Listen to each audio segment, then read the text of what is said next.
statement, and I would encourage us to please go back to the statement which was issued on this issue of subsidy. Before then, we had also worked closely with Labour and supported them in the strike actions they had taken.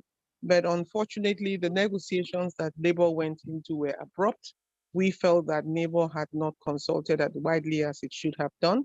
We also felt that the TUC's negotiations with the government in power was only to cover a very limited number of persons, because from all indications, those in the formal organized employment of government are fewer than 10% of the population of Nigeria. And whatever agreements TUC and NLC have reached have no reach for the rest of the country.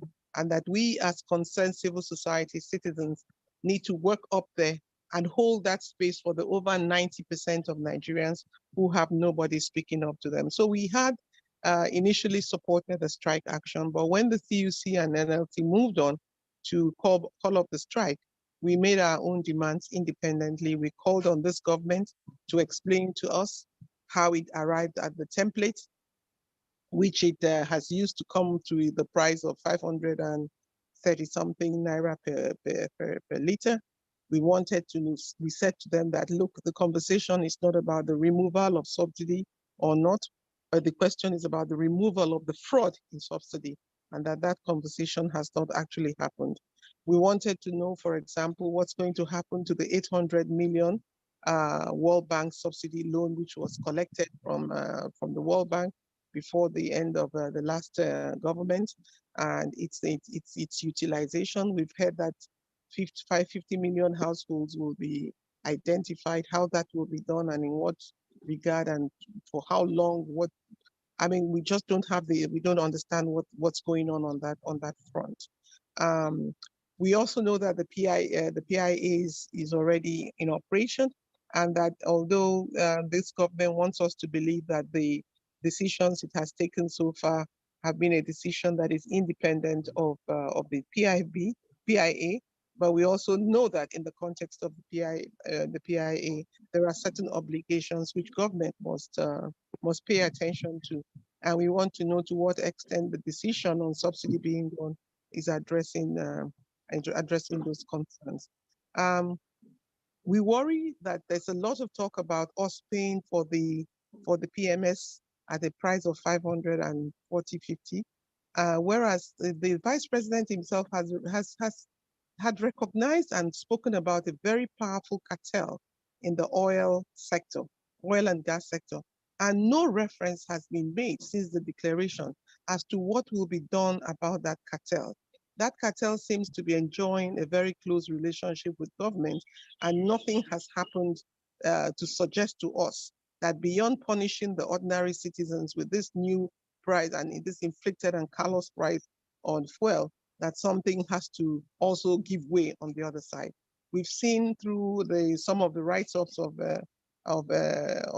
SAN Femi Falana that there are many other subsidies that people in privileged positions are enjoying. And we believe that what needs to happen is that the cost of governance as a whole needs to become a matter of negotiation. We shouldn't pay this price for just the sake of paying the price. We must pay the price in the context that we understand that the basis for the negotiations are that the gains that will be made. The Vice President talks about savings that will be made. And our question is, what is the savings going to go to? If we pay 550, who is gaining from the savings that he talks about? We fear that what we are going to see is a replacement of a fraud by another fraud. And so we want to be very, very clear here that this process has to be as transparent, open, accessible, and consultative as possible. And we in this space, irrespective of our number, size, and ability, will continue to hold our voices and make a demand on government that whatever is involved in this has to be before. So in effect, what this whole thing boils down to is that we need a whole new economic outlook to the country. An outlook that says we have to move away from spending a lot of our money, privileging a few, to spending a lot of our money dealing with the problems of the larger numbers of Nigerians. That shift has to happen. It is both a shift that is economic and democratic, because the majority should have the say at the end of the day. So this has been our fulcrum. People have tried to drag us into arguments of templates and everything. We believe that when this discussion gets into the nitty-gritty of it, we will, as a community, draw together our experts and all those who have deeper knowledge of the issues before us to make that conversation. It doesn't end as a conversation between ourselves. It's also a conversation between us and the key players in government to make sure that this time around, there is a genuine commitment to addressing the needs of the ordinary citizens of our country.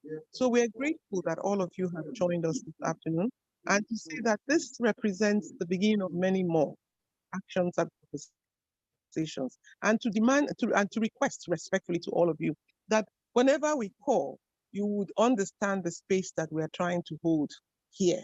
The space we're trying to hold is a space that says we are the representatives of that democratic space that we fought for many decades ago, and that we are the voices of those who try to uphold the values that define it.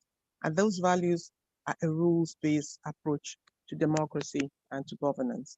Thank you very much for your time and for listening to me. I will now turn around and cede the space back to my colleague, Comrade Chair, for him to carry on with the moderation of the session. Thank you so much.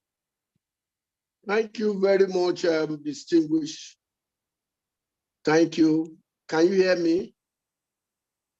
Yes. Thank you very much, distinguished Honorable Toyo, for that very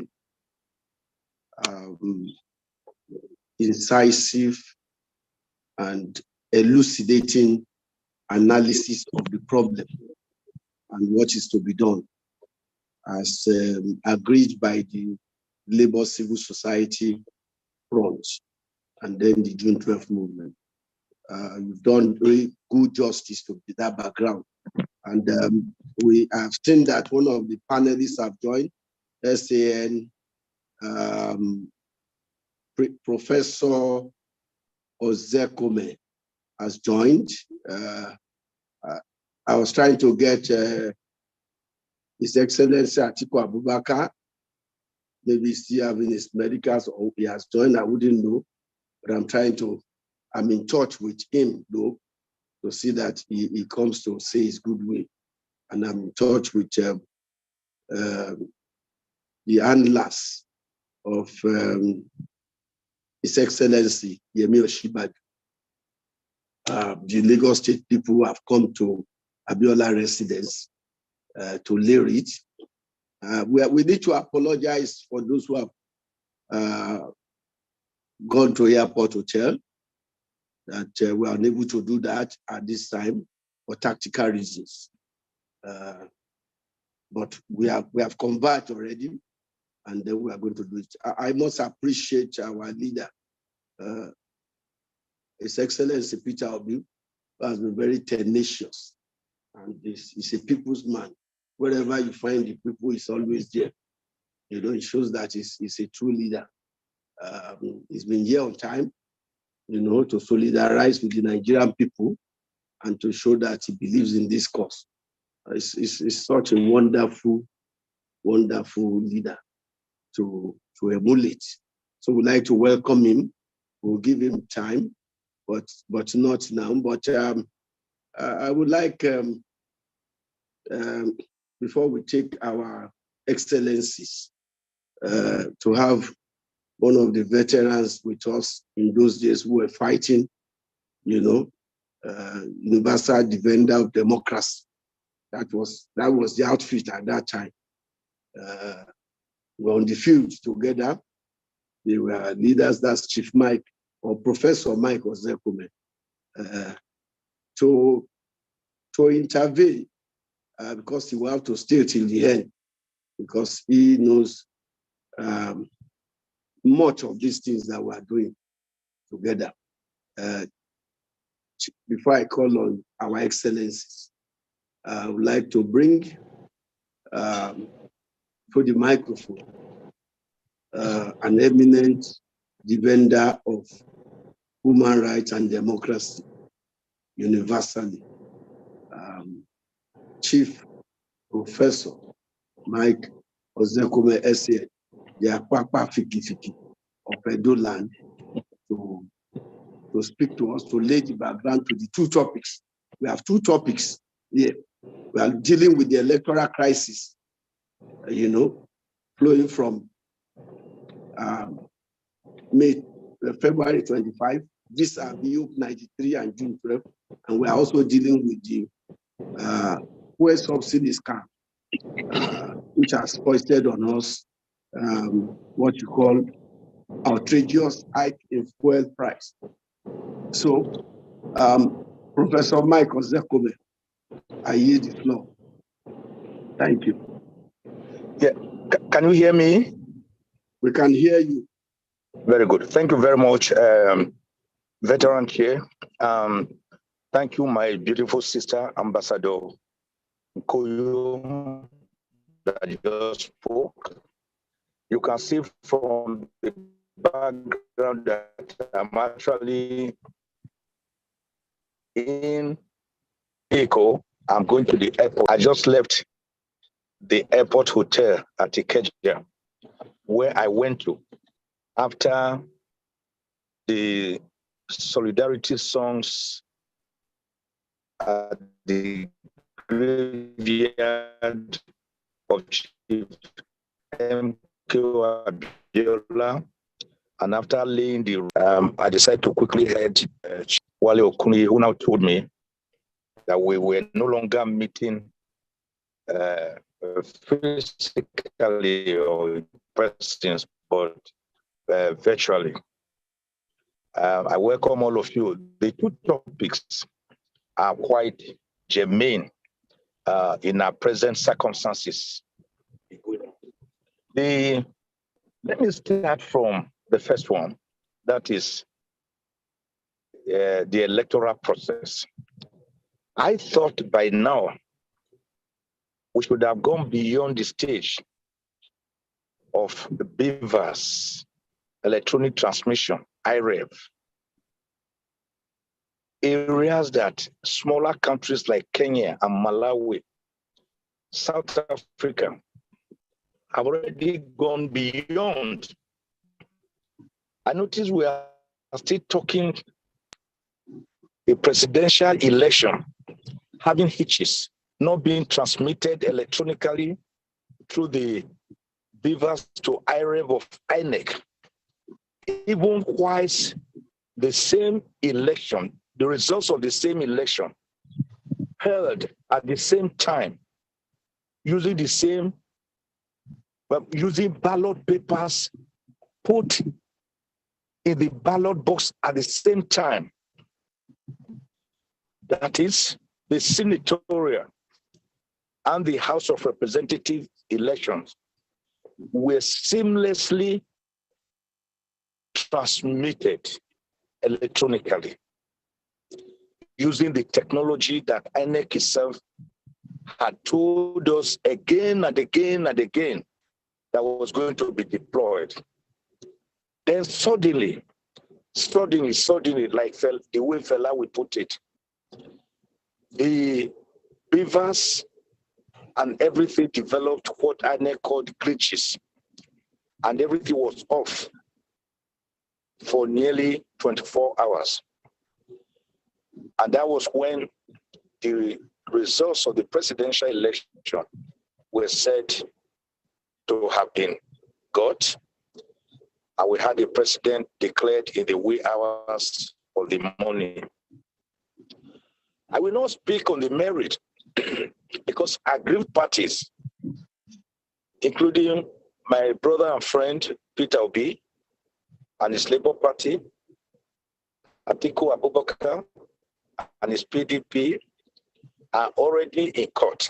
So the matter is sub judice.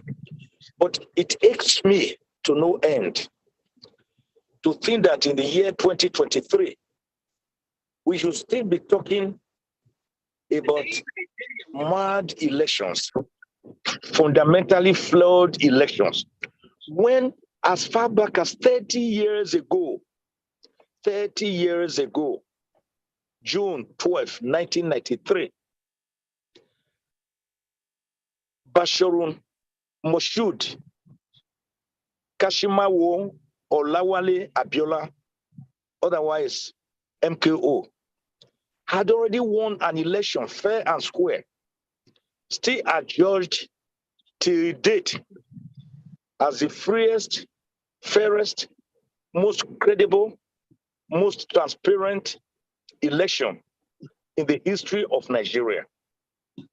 Abiola ran on a Muslim ticket.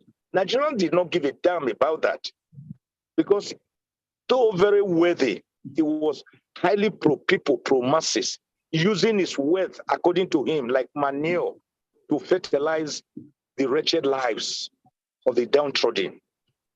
So Abiola won even in police barracks, military barracks, beating his closest rival, Alhaji Bashir Tofa, even in his Albasa, Jadi Poly Unit and Ward near Zoo in Kano.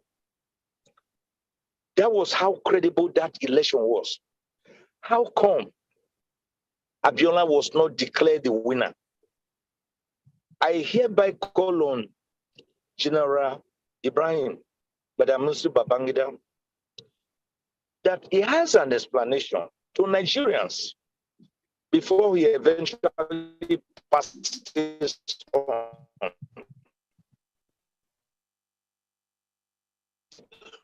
Who are those people he said were part to the annulment of that freest and fairest election?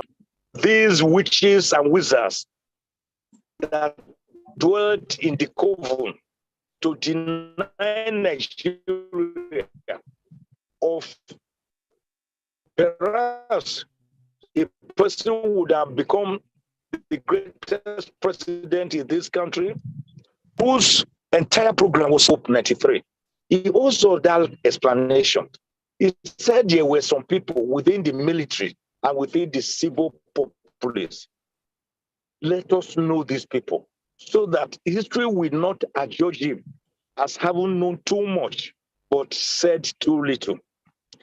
I'm therefore not happy that we should still be talking about our electoral process, which even the Wales report that came out of a committee set up by Yaradua, who had agreed and accepted that his own election was flawed. God bless him. May so rest in peace.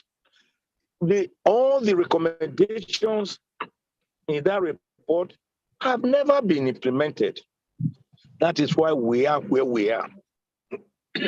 For those of you who were with us at the 2014 National Political Conference, National Conference, where 492 Nigerians met from all strata of the society, all professions, all religious divides, all linguistic divides. We made over 600 recommendations. How come no government since then wants to touch these recommendations, even with a 10-foot pole?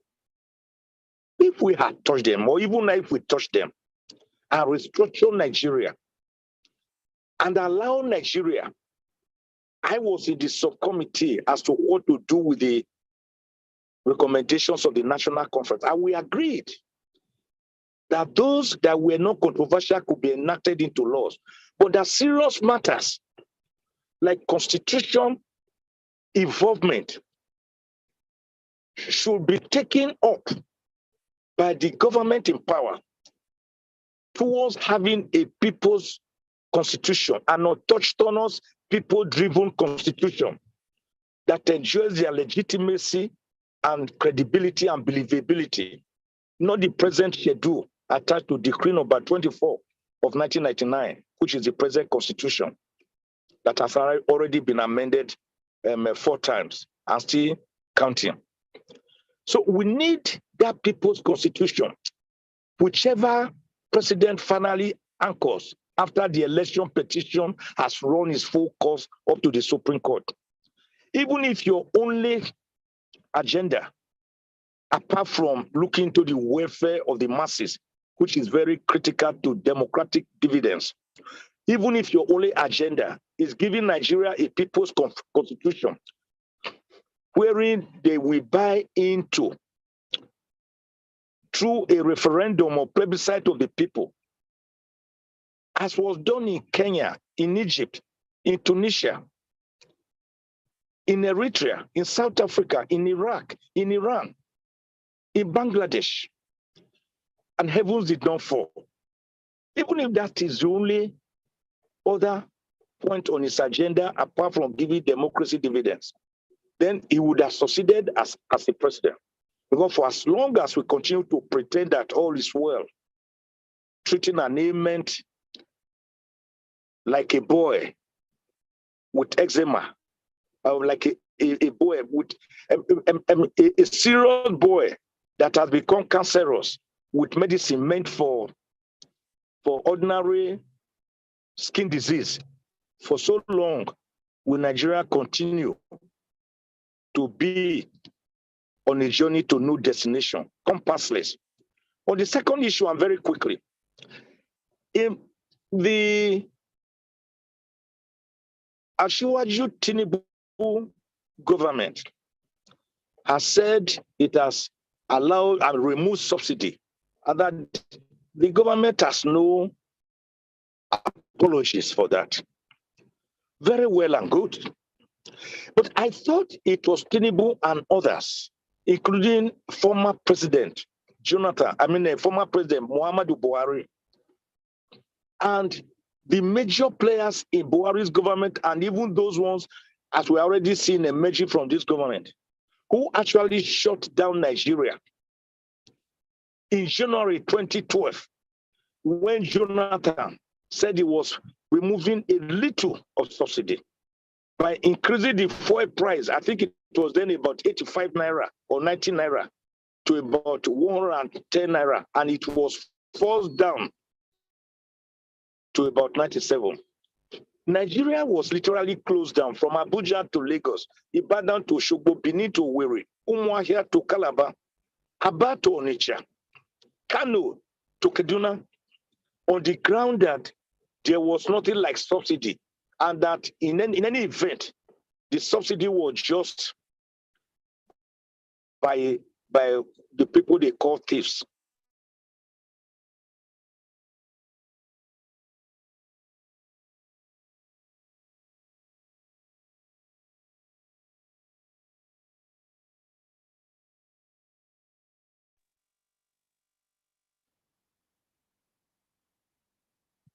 You lost. Yeah, veteran. I think we lost. Okay, we lost him. Okay. He's frozen. Okay. Because he's in transit, he's in the vehicle. Distinguished ladies and gentlemen, we lost him. He said much, though. Said much about the two topics, two agenda before us. And so we can excuse him at this point. He will stay back when he comes in. I see Doctor, I'm tempted to, well, let me announce for you that Alhaji Atiku Abubakar is having his... Can you hear me now? Can you hear me now? Can you hear me now? Okay, we can hear you. Can you hear me now? Maybe you should just round up, sir. I just want to end it. Yes, I want to round up. I want to round up. I want to say that the people will still be punished for this so-called removal of fuel subsidy are the masses who are already beleaguered at the receiving point. There's no big man in Nigeria today, the state captors, even those who run a fleet of about 50 to 30 cars, who will not drive their cars because they have removed subsidy. It is that poor man who received 20,000 to 30,000 naira in a month. We must look at this issue critically as to whether it was necessary, so that we do not suffer what late Professor Cloud Akin called a disarticulate economy, an economy where we produce what we do not consume and consume what we do not produce. I thought we are producer of oil, one of the largest producers in the world. Shouldn't we have an opportunity to enjoy our God-given gift? Should we suffer like other countries that have never seen a drop of oil? These are critical areas that I think the government should look at so that the masses do not die, because a general without an army will not have any army to control. If our government survive and we do not have the people, then Armageddon is here. I thank you for this opportunity. And may God bless you all. May God bless Nigeria. Thank you. God bless Nigeria. The Papa Fiki of Edo land. Thank you. The universal defender of democracy. Thank you. Nigerian senior advocate. And one of the most brilliant in the civil society. Thank you very much. Professor Mike Ozekome, SAN. We appreciate that intervention. We pray we don't have an Armageddon. We are trying to avoid the Armageddon. That's why we have put this together. Because Armageddon will take everybody will go with the Armageddon. Yeah. And we don't all want to go with the Armageddon. And that's why we are doing this. Government may not know. They may think we are troublemakers. But we can see beyond our nose. We see better than them. Because we live with the people. We are of the grassroots. And therefore, we have to put this together to share the way forward. Thank you very much for that intervention. Thank you for your kind words. From you. I appreciate all of you. Yes, we hope to hear from you, even in the course of this program. Yes, now, I'm tempted. Permit me, if you do not hear from me again, because I'm about boarding a flight. Thank you so much. I appreciate you. Okay. Thank you. Okay. Thank you. That's understandable. But I know we will hear from you. I am 100% sure we'll hear from you. All right. Safe trip. Let me at this point, because in Yoruba land, we say Gunlani Kenyibale. Those of you who are here may not know because they are not Yoruba. The big masquerade is the one that will come last, of the Ibale. This is the Ibale of Nigeria. It's the national dialogue. It's been recorded. Notes are being taken. Whatever we say here, we go to government, we go to the people to mobilize them, and we go to the private sector. It's a tripod for development. And that was what we learned in Koyo in 2003, Shugab. That was the kernel of the discussion. Private sector, government, and civil society. And so you cannot ignore the civil society. Those are the mouthpiece and the voice of the people. It's not possible. You get it wrong. You can't say subsidy is gone with fiat. It's not possible. You won't be able to do that. Subsidy is good. That's fiat. That's military. And we won't allow that because that is not by consensus. It's not by consultation. And consultation breeds development, breeds stability. So we still have in the house our leader, Mr. PeterObi, but he's not going to come because Alhaji Atiku Abubakar is still having, I want him to be here before they speak together. But now let us quickly call an intervention of one of the speakers who I can cite here, and that is Dr. Kuripamo Agari, who's been a permanent secretary, very experienced on subsidy issues, on even democratic issues, and can intervene for 5 minutes because we are going to be very brief now. Intervene. Control room, I hope you can cite Timebi Kuripamo Agari, Doctor who is Mama Labor, his permanent secretary, of the Ministry of Labor and Productivity, and also gone through some of these things. I can see Comrade Uguma Jumalaki in the house, the former immediate past president of Committee for the Defense of Marasidecha. I welcome you. So let's take Mama Labor. Can you unmute Maybe Kurikwamo Agari for 5 minutes before we begin to take our leaders? Are you there? Madam Agari, doctor.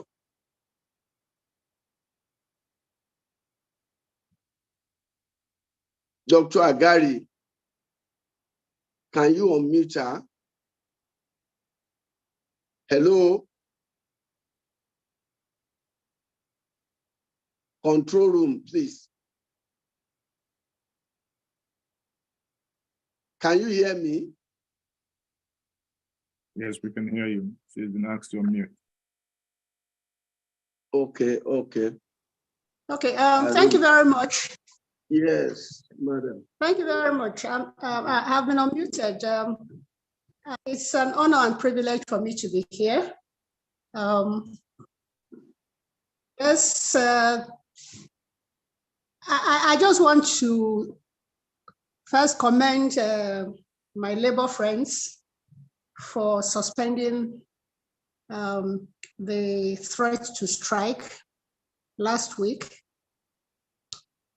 I believe strongly in dialogue and negotiation, and don't want to be political, but just to advise governments, having been a past participant in some of these issues, that government should really seriously engage in dialogue and negotiations. This last negotiations, I think, was greatly flawed because it would seem like government tried to intervene to break the ranks of labor. Because I read the agreement, I didn't understand how TUC had their own list of demands that featured in the agreement that was subsequently released. So it's very important. Of course, I've been involved in this fuel subsidy thing.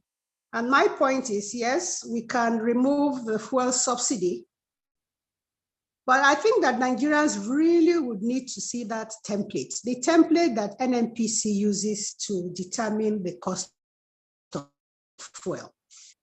Because from past experience, there are so many items that Nigerians should not be charged for. And so in 2023, with the PIA, there should be transparency in the pricing. Because if we have deregulated, my point is, why is NNPC the one that is determining the price? Because there is no way that a private marketer will sell below what NNPC has fixed. So for me, first, labor should intensify every effort to engage, and government should also engage in good faith, trying to split labor and creating conflicts within the ranks of labor. Like I could perceive, because I saw Jehuson dropped out of the threat, I think NMA.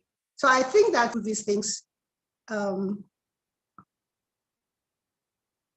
it impugns the integrity of labor. So labor unity is very important.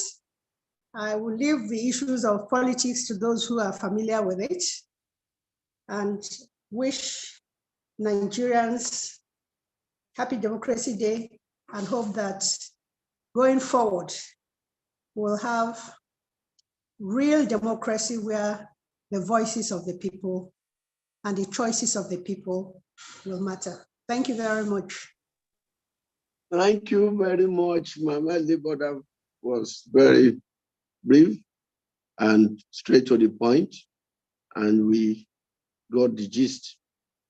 That's a very instructive one, particularly for our friends in the labor movement.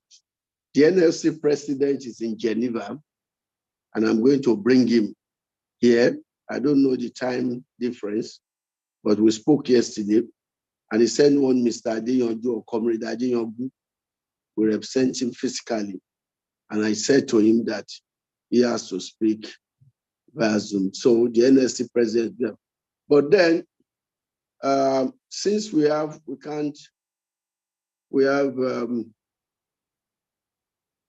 our leader here, I hope he hasn't stepped out, Mr. PeterObi.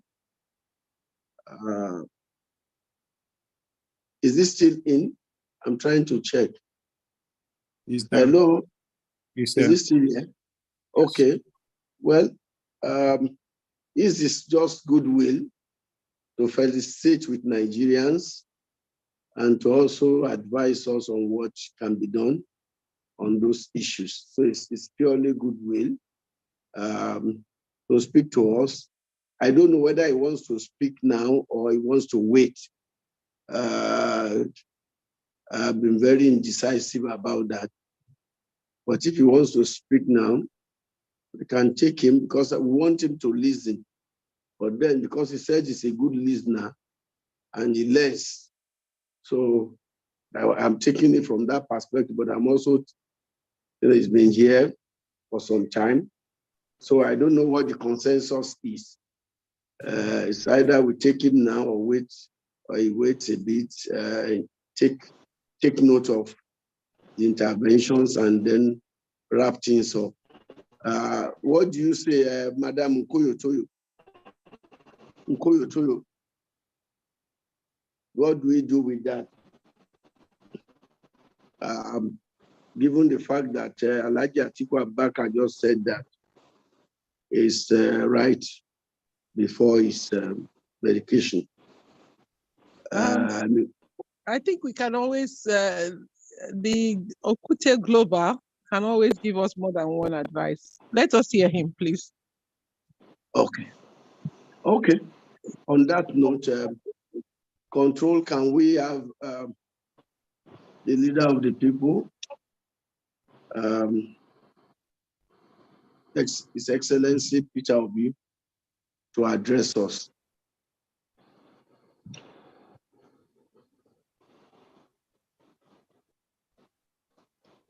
Hello, can you hear me?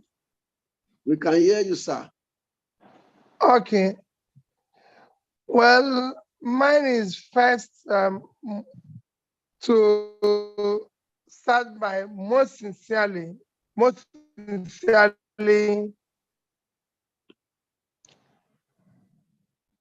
gratitude to all of you for the effort you have put over the years, fighting for a better Nigeria and the welfare of people. We can't thank you enough because most of you have sacrificed a lot for this nation, and I'm sure God will continue to bless all of you in different ways. Again, to urge you to continue your effort. At times when you're working and sacrificing a difficult, unappreciated situation like we are in Nigeria, you feel very pained that your sacrifice is in vain. But I assure you it's not in vain. It's adding every day to this long journey of change. What you're doing is what is helping this change we are all fighting for. This new Nigeria we're all fighting for. It is your sacrifice and past work.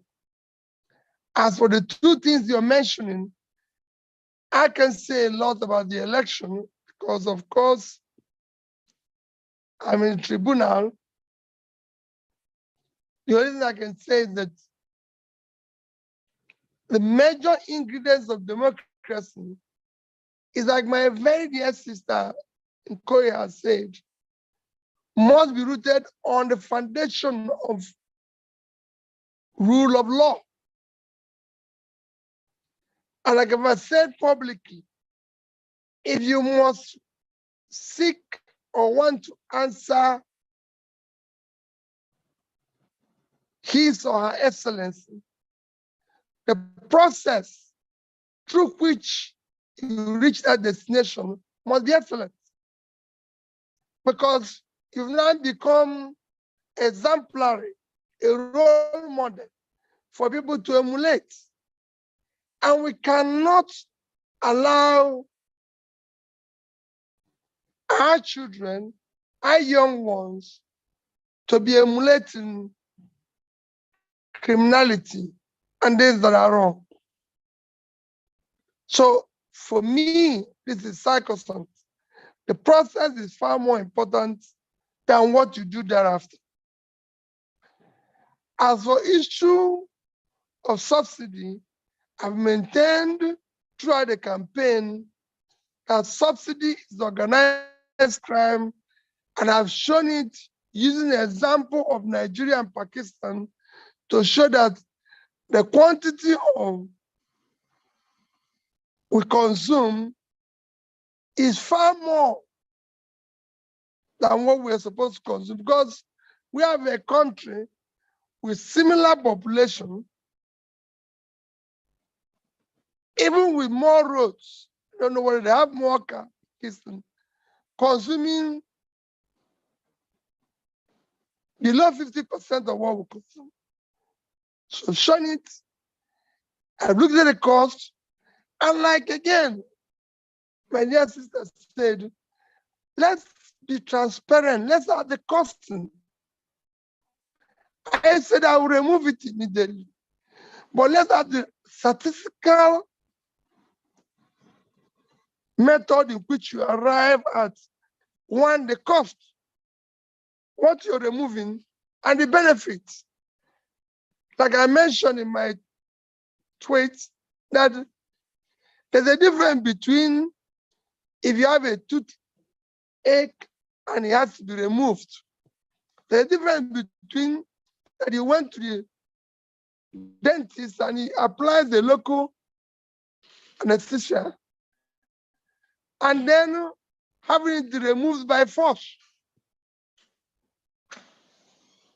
And when you want to do this, we want to see governance where every sector that requires urgent change is being done simultaneously. And for me, the number one thing we need to deal with in this country is cutting the cost of governance. It is huge, it is irresponsible, and must be dealt with immediately. When we cut cost of governance, that is number one. Then we now start cutting the cost, and every cost, everything we're going to do must be in such a way that there's an empirical, verifiable, statistical evidence. This is what we're doing. This is where we're going to do it. If it's going to involve the public, like issue of subsidy, where we know that the people that will be affected more are those at the lower stratum of the society, government must be pro-poor in all their decisions. They must look at what will affect them. Those who are less privileged, because all these things, for the privileged ones, it doesn't affect them. So we must look at it.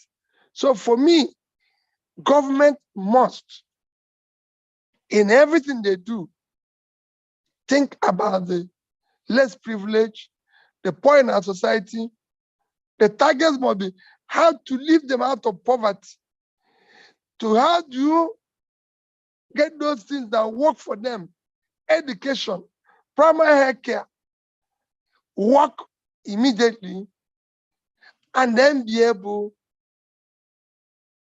to ensure there's rule of law and order. There must be security. All this is what government is supposed to focus on and deal with. I thank you people. Mine today would have been just to listen to you, because what you are doing is wonderful, and I'm glad I'm part of it. I've been listening since the beginning, and I'm sure I'll listen to the end. So once again, I thank you. Thank you. The job of the leader is to listen more and be able to ensure that he governs by ensuring that it's government that is demand-driven, not supply-driven. So I'm not going to tell you much, but to listen to you, I'm taking note. I thank all those that have spoken. And it's wonderful. Thank you. God continue to bless all of you and your families. Thank you. Thank you very much, Your Excellency, the People's Leader, Mr. PeterObi. That was very thought-provoking. Has made this year's celebration a very huge success. Your intervention is clear, and this is being recorded because our rapporteur will be coming out with concise note of what this is all about this year. We'd like to appreciate your patience, your sacrifice, and tenacity with the people. As a matter of fact, if you even decide to leave the people, they will not leave you. You cannot even decide it because if people have appropriated you, I don't know. I know it's a difficult one for you because you are forced as Obi to be obedient. So we appreciate you, sir. It's a good intervention. While you were talking, Dr. Kalu was trying to call in. I've asked him to try and join so that he can intervene. His bill to speak here. His Excellency PeterObi has told us that he's going to listen quietly. You know, he may have to come back at some point to intervene, but we appreciate this intervention. Now we will be taking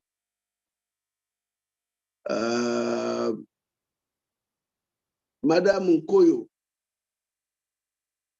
Madam Nkoyo Toyo, are you there? Nkoyo Toyo, we are trying to. Okay, I can unmute. Yes, I'm here. Thank you. Yes, we want to say something before we go on. No, thank you. Just to thank His Excellency PeterObi for that intervention.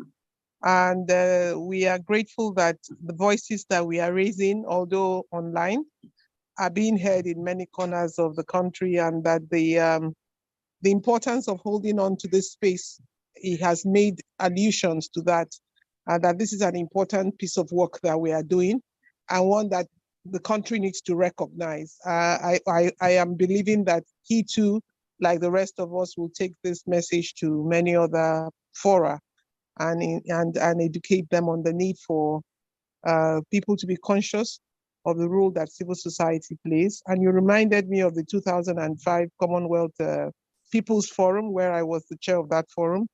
When Obasanjo was president, one of the agreements we have is that people, government, and the private sector must always sit together to discuss and negotiate for the good of their country. I think what we've seen with the subsidy so far is that it's been a negotiation of government to government, and we haven't seen now private sector is walking around very closely to government. They were the one who put us in the mess in the first place, but here we are. But very grateful to His Excellency for that comment, and thank you for appreciating what we are trying to do here. Thank you. Back to you, Chair. Thank you very much. The President of the Committee for Defense of Human Rights, immediate past President, though, and one of the movers of this movement is here and ready to intervene on behalf of the larger civil society. Malaki Igumadu will be talking to us on from both ends, the electoral crisis and the subsidy issue. Comrade Malaki Igumadu, a lawyer, please, can you unmute and intervene? President of the Committee for Defense of Human Rights in Nigeria. Malaki, Comrade Malaki, are you there? Malaki Igumadu. We also have, they just unmuted me now. Okay, all right. Go ahead, Comrade. Go ahead, Comrade. And strong, yeah. Hello.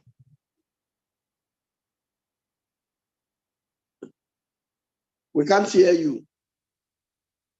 We can't hear you, Comrade. Can you hear me now? We can hear you now.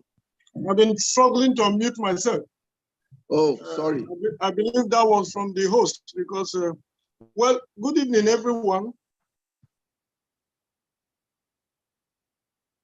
Good evening. Are you still there? I simply want.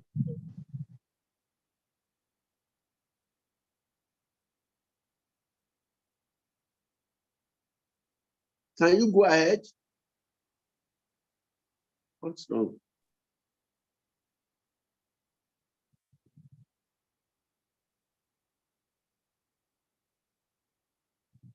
Control room. Can you hear me? We can hear you now. Okay. So I simply want to say thank you to everyone. The interventions have been worth the while. Throughout yesterday, we had our own June 12th celebration at the Committee for Defense of Human Rights, where I had the privilege to also speak to our people. Recall that at our last meeting, I did propose that June 12th cannot be erased in the annals of our experience as a country. No less now that it has been domesticated as the Democracy Day. So I made my remarks at that forum, but the only thing to add here and now is that we probably would need to crystallize our thoughts in a more result-oriented manner and focus on how to energize the constituencies, the traditional constituencies, and the emerging ones too, because the experiences of 2020 and so on and so forth has shown that Nigeria is also witnessing serious fundamental transformations and throwing up fresh leadership and fresh consciousness along core issues of concern to different demographics. So I would think that the best we can achieve at this level, considering that this is an assemblage of the old horses, is to find a way of striking a balance between what we are very proficiently used to in terms of the mode of our operations, which has not been entirely bad, but to blend it with the new demography we have seen in the struggle and see how we can balance it and reinforce each other with a view to giving the ruling class some run for their money. I say this because a day such as this, June 12th, should not be lost on our people. 30 years ago is not 30 months ago. Neither is it 30 days ago. There are so many. In short, the greater percentage of the population of our society mainly read about June 12th in history books and the pages of newspapers. Not many of them, I'm talking of these youths, can relate practically with what it was. While you talking, I know you are among so many other things. I know where it fell on you to be producing coffee on the streets of Lagos. What I seek to emphasize by that is that whereas the weapons of engagement, the tools of engagement now may differ, it is important that the people, the youths of today, should learn and integrate what it is that made the struggle stick in the past into what they may be willing to do with their own time and with their own history. Now, while thanking everyone, I had thought that we'll be able to, activate our centers in a way that demonstrates to the ruling class that the principles of June 12th must continually be thrown out there and done sufficiently well to be able to convince the occupants of power now that we have not forgotten what the battles were and how we got to where we are, indicating that we're also not ready to toy with those successes that were recorded. Of course, what is the general idea or principle behind the June 12th? It is the supremacy of the will of the people. 30 years after, we are still on the same issue, which is why people are in tribunals and in law courts to reclaim their mandates one way or the other. So, to what extent have we made progress in 30 years? And to what extent can we continue in this trajectory? Can we take another 30 years? And if we must, what will happen to this country as a political entity? Now, in rounding off my thought, I want to appeal that our coalition and collaboration with Labour may need to be reviewed. I have had one of the previous speakers, the madam that spoke much earlier, talk about her joy over the suspension of the strike. Well, that is one side of the story.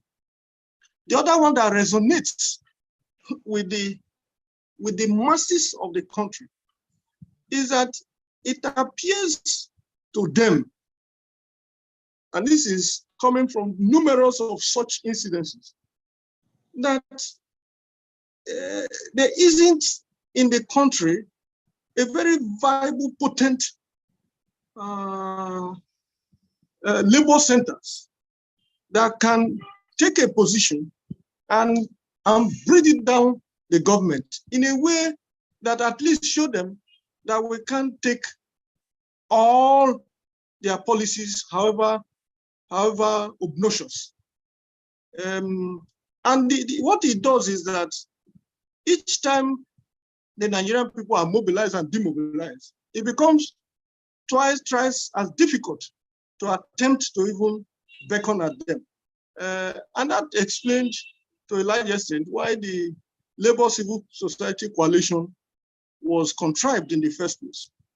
To say that we have seen in the trajectory of our struggle very difficult instances in which it would be difficult for labor as an organized labor and trade centers, with TUC inclusive, to carry on, particularly when they are ambushed, either by way of court orders or government tactics.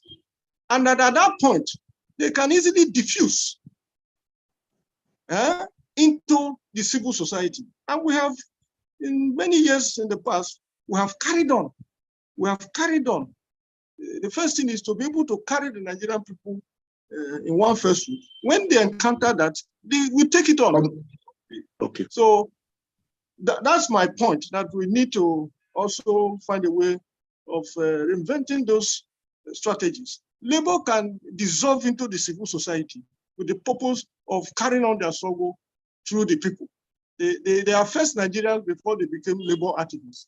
And the rights that they have, including their constitutional right to freely express themselves, even through protest, cannot be taken away from them as citizens if they understand the game very well.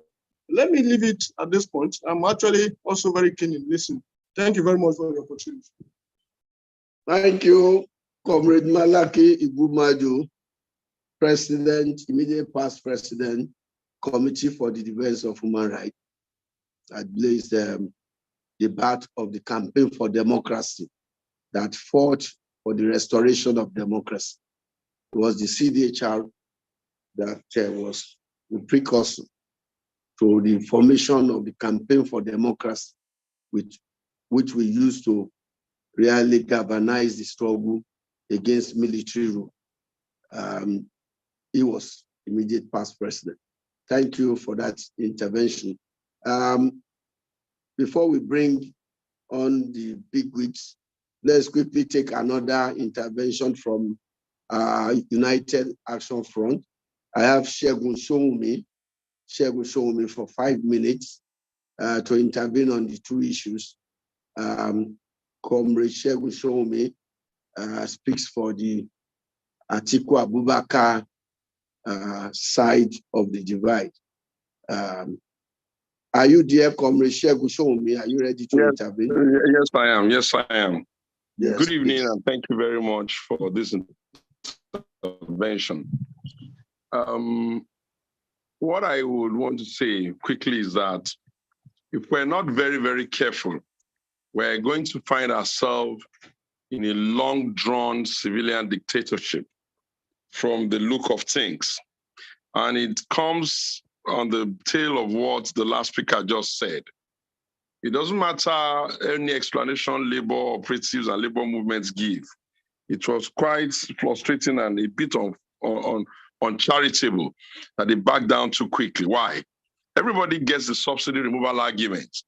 But what I don't get is that you are going to come and tell us that over a period of many years, some private sector players, your friends, have milked and robbed us and walked us into a debt, and you're going to pass the burden of that, their irresponsibility, to the citizen without showing us, one, a commensurate set of activities that will be palliative before you removed it, or even more importantly, before showing us that you have the determination to ensure that those who have robbed the country blind suffer some consequences by way of trials and what have you. That's not how to run a nation.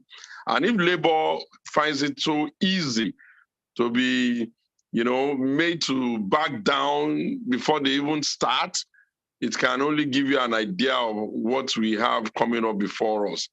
The second intervention I want to make is also that we must understand that democracy as we now know it in our country, and all of the things that may eventually get thrown up as a result of the cases in court, has told us in clear language that those who are taking over the realms of our affairs via democratic manipulations are very skilled at ensuring that their manipulations can also get the coloration of tribal and ethnic and religious, either validation or what have you. It means that we must go back to our trenches. We must plan well. We must be very realistic. We must know that it will take a coalition to throw them out when another round of opportunity comes. That is, if they don't get thrown out before by the tribunal. And then we must ensure that we're not just opposing for opposing's sake. We must constantly tell them precisely what we think needs to be happening. If we don't have comprehensive judicial reform, how can democracy work here? All they need to do is steal, and then we're shoved the argument, go to court, and nothing will happen. If they don't have police reform, here, the type of police should come that makes you understand that the police does not respect even the people that are paying their salaries. That means even if a high-ranking person in society does something wrong, the police on their own have the gravitas and the will to be able to do right by all. We have not started. If you do not find out, if we do not insist that the media cannot be cowed, it is still a matter of great embarrassment that the Nigerian society did not punish the present winners by disdaining media, by refusing to go for interview, and by even making themselves almost as it were bigger than everybody. And it therefore means that civil society, our work is not done in advocating and getting the mass of our people, especially the lower run of the ladder, to understand that the promise of democracy is the only thing that separates them from being taken for a ride forever. And it's okay if they take you for a ride, you may have the patience. What about if by they're taking you for a ride, they are passing the baton of leadership to their children, which invariably means they're checking your children and your next set of children for a ride.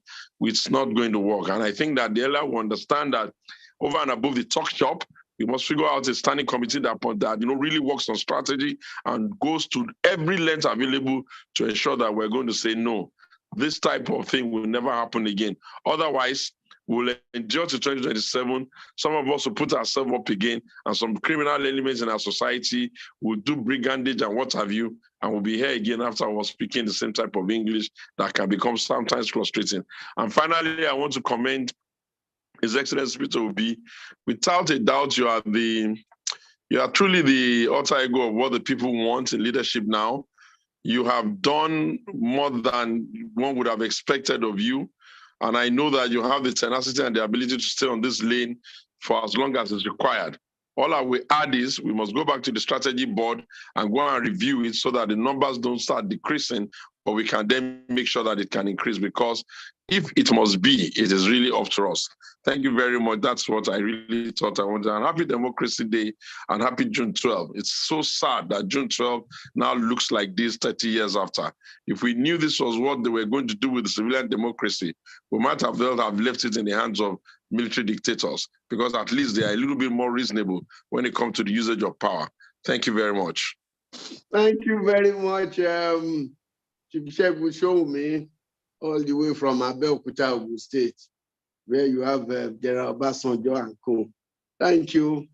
Thank you. That was a very profound intervention, telling us how to go to resist dictatorship. Thank you very much. We really appreciate this. Well, you have made the point about Mr. PeterObi. We have no choice. It's been appropriated by the people. I don't know. I don't really envy him. There is nothing he can do now. He has to live like Mandela, who says, I don't have a private. He has to really live now like Mandela, who said, I don't have any private life. So, but it's measuring up to that, and we must commend him. Yes, we must really fight. We must really fight, and we must fight constructively. I know some of our leaders don't want to end up like ABIOLA. They are very careful. The people want the fire, but they are very careful. They are very careful. And so we appreciate that wisdom, because the Nigerian ruling class can be very, very deft and very problematic. So I think that we must also give them a lot of support. We still have a couple of people wanting to come in. I don't know why they can't come in. Dr. Edika Kalu has been trying to come in. OLISA Agbakoba, SCN has been trying to come in. So I don't know what challenge we have in trying to bring them in. Shehu Sani also is trying to come in. Control room, please check. Some of them said they have been in the waiting room. And so we need to bring them in so that they can really intervene and give us some perspective on the way forward for our electoral politics and on our consultative governance dealing with subsidy, fuel, etc. So, well, let me quickly call on one of the young people here who wants to intervene for just 3 minutes. Lucky Obia, who wants to intervene for 3 minutes. Lucky Obia, please, can you unmute him? We need to hear him, especially on the subsidy question, while we wait for our main panelists to come in. Lucky Obia, honorable. I think there is honorable before his name.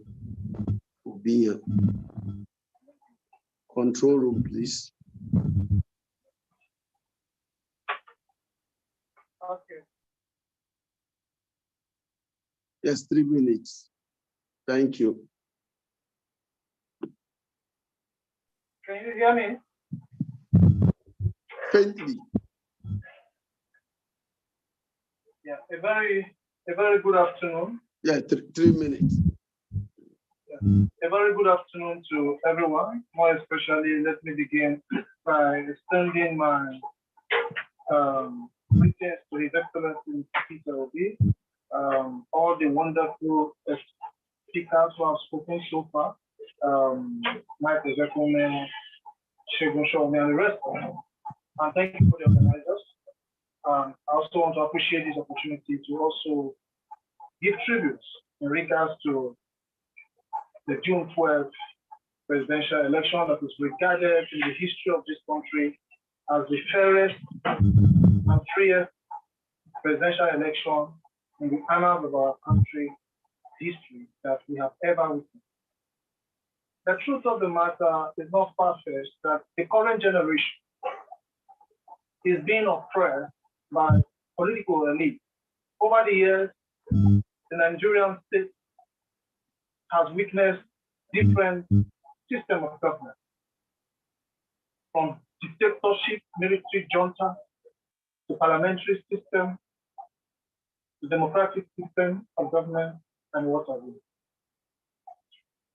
Let me pay tribute to one of Africa's best, one of Nigeria's best, the hero of our democracy, Chief MKO ABIOLA of blessed memory.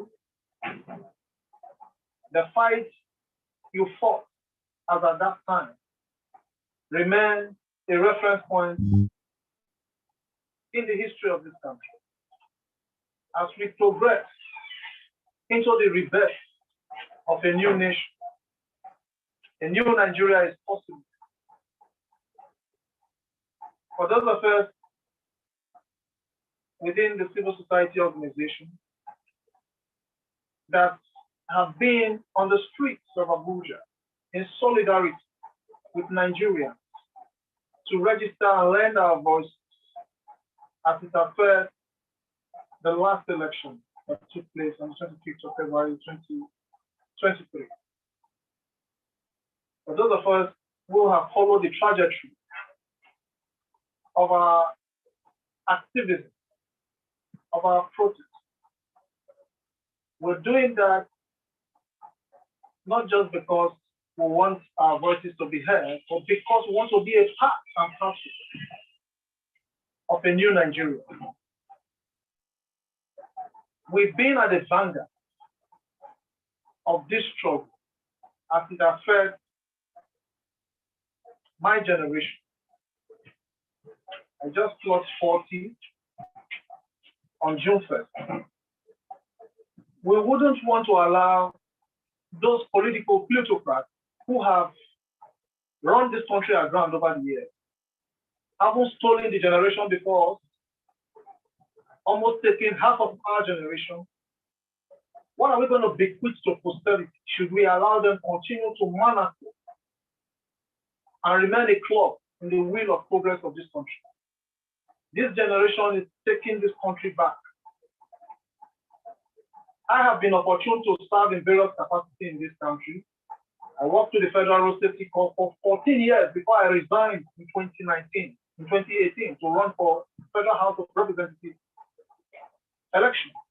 I'm from Edo.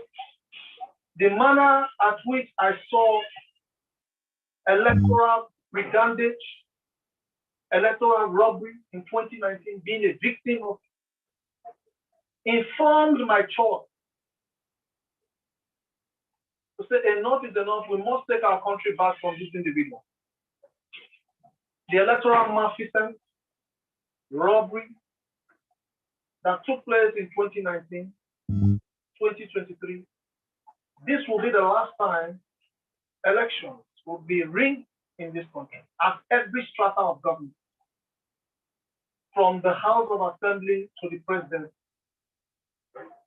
These are some of the things we have to remember the lives of Chief MKO Abiola in order to keep his legacy on. We must, as a nation, come together, irrespective of religious and ethnic divide. Come together and build this country. As we celebrate and commemorate the June 12th Matador today, I want to urge all like minds. In the coming days, it might be challenging. The NU, the TUC and the NLC and other various labor union organs shouldn't allow those unions, you shouldn't allow yourself to be oppressed. You are the representative of the Nigerian masses. For a federal government to obtain frivolous injunction to suppress the constitutional rights of Nigerians in protesting anti-government policy is indeed an aberration in every democratic way. It is on this point, as I wind down my submission, we shall continue. Okay. Yeah. Go ahead, Brandon. The project of a new Nigeria. The battle to salvage Nigeria is the battle of no retreat, no surrender. The country is sitting on a keg of gunpowder, economically, politically, and otherwise. But we shall continue to create that network, that synergy between all frontiers of labor unions and the civil society organization to see how we can press in our demand for a better Nigeria. Nigeria can be great again. Most of the individuals and personalities on this space today, these are men and women who have prayed and contributed their quota to national development. Men of esoteric wisdom. Chief WOLE is a man I know whose report card in the service of humanity has indeed set an abiding for today and tomorrow's generation to emulate. Likewise, all the activists and very exemplary leaders here. I want to appreciate you for giving me the opportunity to be part of this epoch-making ceremony as we commemorate the June 12th, 30th anniversary of the life and times of Chief MKO Abiola. May his soul continue to rest in the perfect peace of the Almighty, and may his legacy continue to resonate across the length and breadth of the Nigerian state. Thank you for this opportunity. Thank you. Thank you very much, Comrade Lucky Obiyan, for your submission. We are winding down now. I'll have to call on Lady Nkoyotoyo, but then before I do that, it is clear that there is a consensus that we need to do more in terms of how we galvanize the people, either physically or online. We have to do more.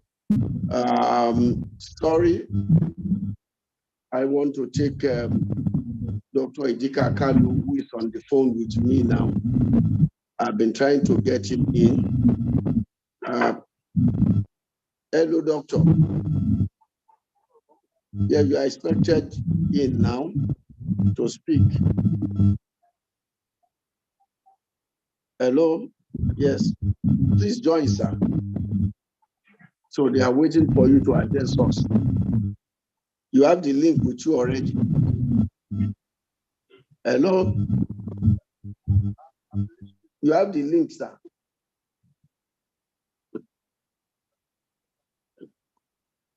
On your WhatsApp. Oh, you want to speak directly this way? I don't know if it can be captured, but you have the link already. We are ready. You have the link on your WhatsApp. Your WhatsApp, yes. You click it and then join. It's already there. We're all waiting, sir. All right. All right. So distinguished ladies and gentlemen, we are waiting for our elder and leader to join us. That's Dr. Kalu Idika Kalu KIK. He'll be joining us soon. Control room, please watch out for him. But we need to do more. That's what is emerging. We are civil society, as citizens. We don't have to be docile and we don't have to rely too much on labor. Even the labor president, Comrade Ajero, said that much. That Chair, people have to come up. There's a hand up. Can we take that while we wait for Dr. Idika Kalu? Can we take what? There's a hand up. Can we take Lanre Adenuga, please? Okay, 2 minutes. Lanre Adenuga. 2 minutes. Can we have you? Thank you, sir. My name is Lanre Adenuga. I'm a Deputy Chairman, Lagos State Labour Party. I want to sincerely appreciate the organizers of this program, and I want to appreciate His Excellency and all those who have spoken before now. Quickly, for me, what I want to contribute to this discussion is this. For a long time, we've had people in authority, people who are privileged to be in a position to,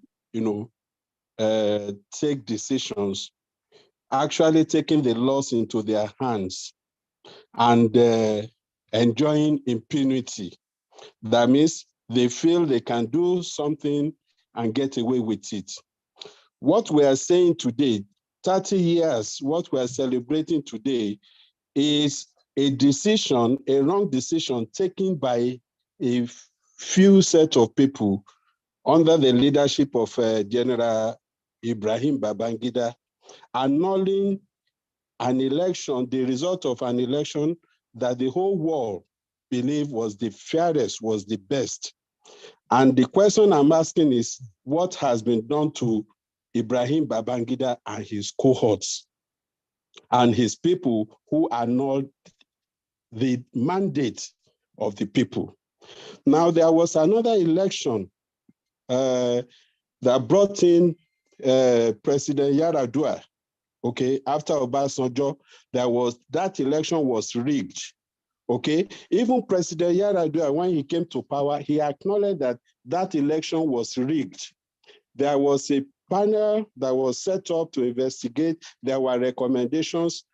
Nothing was done to the culprits, to the people who, conspired, those who rigged the election. Nothing was done to them. So impunity is one of our major problems in this country. So I think it is time, if people in power, because, people in the National Assembly, people who are in the executive, because they enjoy this power, because they are the ones that most often, take decisions that run contrary to the wish or to the mandate of the people, they cannot punish themselves.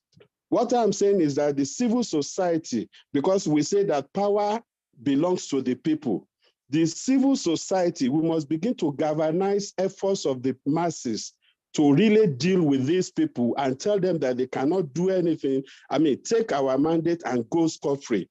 We must begin to name and shame people. We must begin to document, events to show the whole world, to show people, to show our new generations that these are things that people do and they are wrong and we will not accept them.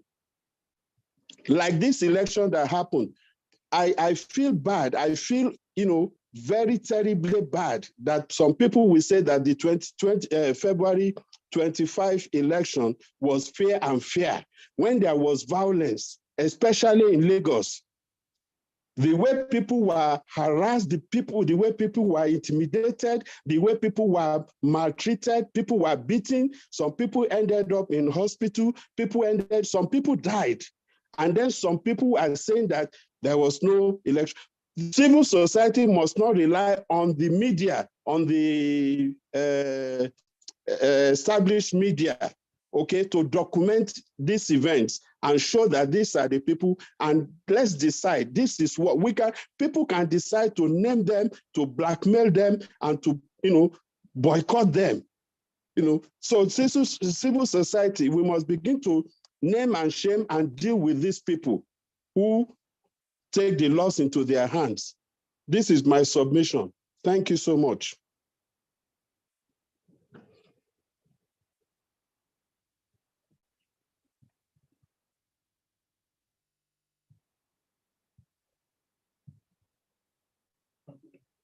You will not come there. Well, thank you very much. Che, have we got Dr. Idikakalu in here? Che? Che? Cannot see. Hello, Dr. Kalu Idikakalu is on the line with me. Hello, Okay. sir, you are in. Can we have Dr. Kalu Idikakalu now? Is in on another phone, another device. Okay, go ahead, sir. Yes, can you come in? Can you speak now? Which phone? Let me check the device. It's not of this generation. Yes, I know Larry has spoken. Yes, on that line. But which? No, Larry is gone now. We want to hear you, sir. It's your turn to speak. Can you speak? Can you use that device to address us? You are in already, but I don't know the name. Is it your phone? Okay, I can't find.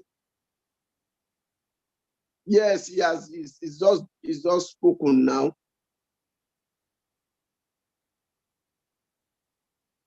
Speak to the line. Speak to the line.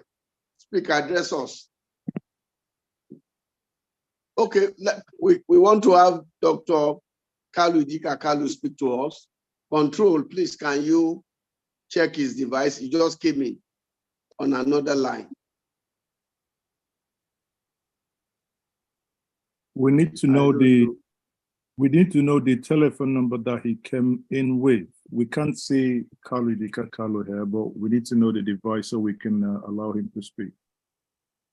But he's in already. Please unmute everybody. Let's unmute all and let him speak. Yes, we can hear him speak and then we can mute the others. Just unmute all first. Doctor, are you here? Oh, there won't be no mute.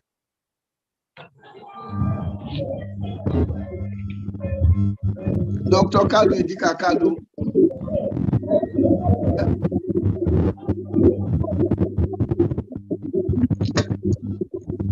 Dr. Kalu Idikakalu.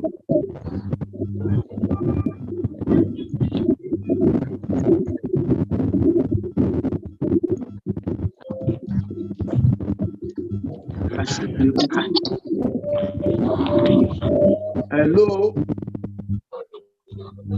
Dr. Kalu Idikakalu, can you speak, please?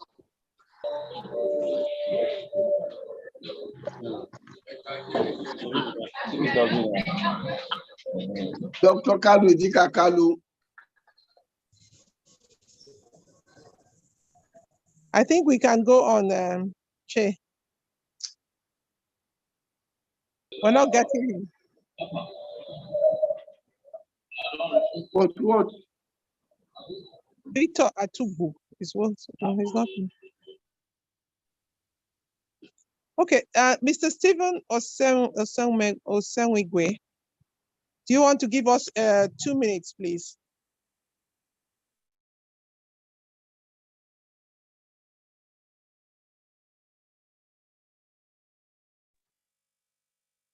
Hello, am I being heard? Hello? Yes. Okay, thank you very much. A pleasure to be here. For those that don't know, my name is Stephen Osemige. I live in New York, PeterObi, USA. They call me on Twitter. I bring greetings from our people online, the Twitter family, the Obedience. And on a special day like this, I personally feel that June 12th is more like a reflection day. We should reflect on what happened 30 years ago. I remember I was a very young man. Apologies for the young man out there. I remember I was a very young boy growing up in Nigeria and watching the protest, the struggle. I didn't really understand it very well.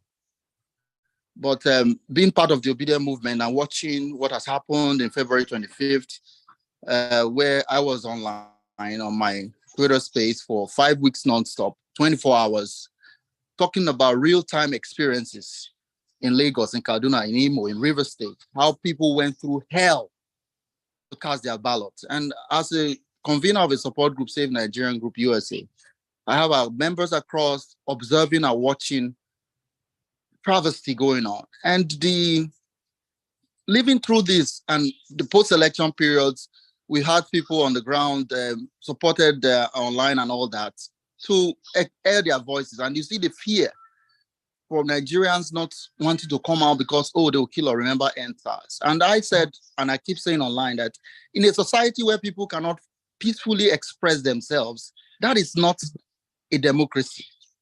Today we are celebrating the great man, MKO. I hope we can learn lessons from it, because there's a quote that says, those who fail to learn from history will repeat it. Our prayer is that the judiciary will help us. Again, I don't want to talk about the case in court, but we young people, we are saying that the judiciary and the civil society, the labor union, TUC, NLC, and all of us here, we have a responsibility to make sure that our voices are heard, that democracy survives in Nigeria. I am part of the diaspora, but I'm also on the ground. But I do know that there's a lot of anticipation that the will of these people will prevail this time. That those who say we will labor in vain will be wrong. That truth and justice and equity will prevail. I want to employ everybody to stay on this track, continue to look at the judiciary and employ them however we can in every legal way to do justice, because the young people that I'm part of really have gotten to a point where we believe that this is it for us. So I want to thank Veteran Che for what you do and everyone that have organized this. I want to thank our principal for keeping faith. Sir, if you're still listening, thank you for showing up in court. We are always there watching, and we hope and pray that justice will prevail, because the evidence is overwhelming. Those who have died will not forgive us if we do not hold account those who have stolen their mandate. Thank you very much for giving me this opportunity. My name is Stephen Osemige, PeterObi USA on Twitter. Thank you so much. I know. Thank you very much, Stephen, all the way from USA. Dr. Idika Kalu is still here with me. I don't know if I ask him to speak through my other line, whether we'll hear him. Okay, Doc, can you address us on this WhatsApp line and see whether they will hear you? Hello, go speak. Yes, yeah, I can hear you, but can we hear him? Let him speak.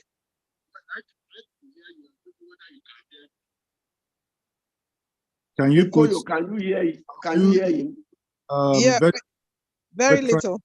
Veteran, can you put him on speaker? Then place it close to your phone. We will Yes, hear. I've done that. It's on speaker now.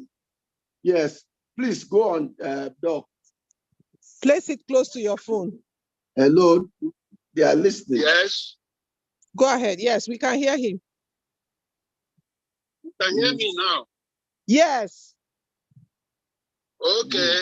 Well, let me thank everybody for holding fast despite all the distractions, intended and unintended intimidations. We are still back to the fundamental issues. Will Nigeria ever be really free? Will Nigerians ever be free as free citizens to exercise all their human and constitutional rights, to live in every part of this country as free citizens, lawful citizens of Nigeria? These are still these fundamental questions. Are we able to exercise our rights fully? The rights to life, liberty, and prosperity. Should we create a framework ever where all our energies, all our God-given energies can be unleashed in the service of our citizens, wherever they may live, within their own ethnic nationalities and beyond to the other 450 odd ethnic nationalities in this nation? These are still the fundamental questions that have been thrown up by recent events. We must never give up. I spoke frequently and stayed closely with MKO Abiola of blessed memory. He believed in these principles along with other Nigerians.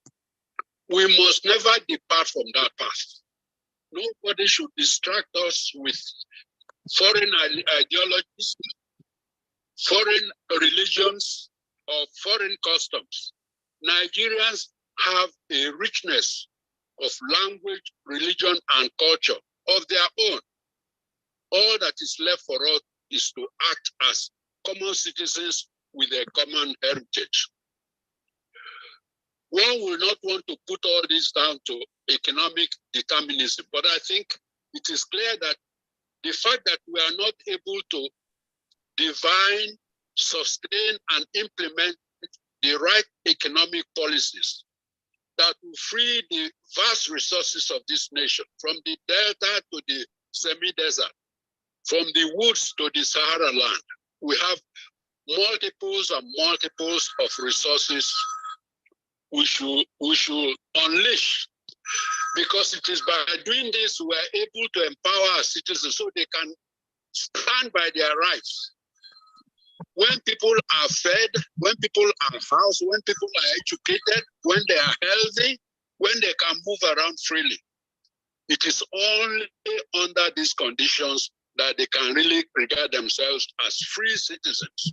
We must never be deluded into believing that exporting crude oil and even in the last 7 years, exporting and importing other people's goods, even from China and India, on whose backs we should have ridden to greater heights in agriculture and manufacturing. So I believe that we should always observe this day, always, to the extent that we are still very deficient in all the hopes and aspirations that were unleashed by this unifying factor, the June 12th movement. So I welcome you all to another observation of this epoch, this very important unifying movement. We must continue to press for free and fair elections. We must continue to press for proper husbanding of our resources. The days of misuse, the days of brigandage, the incidence of waste is gone beyond what any nation can really just absorb. We are hemorrhaging from every pore. let this event today remind us all that we still have a sacred responsibility to reach greater heights. We are hardly where we ought to be. It's projected that by some people that by 2050 or 27 years from now, Nigeria could well be number 3 in population behind India and China. The economy could be perhaps the 9th or better, or around the 9th largest in the world.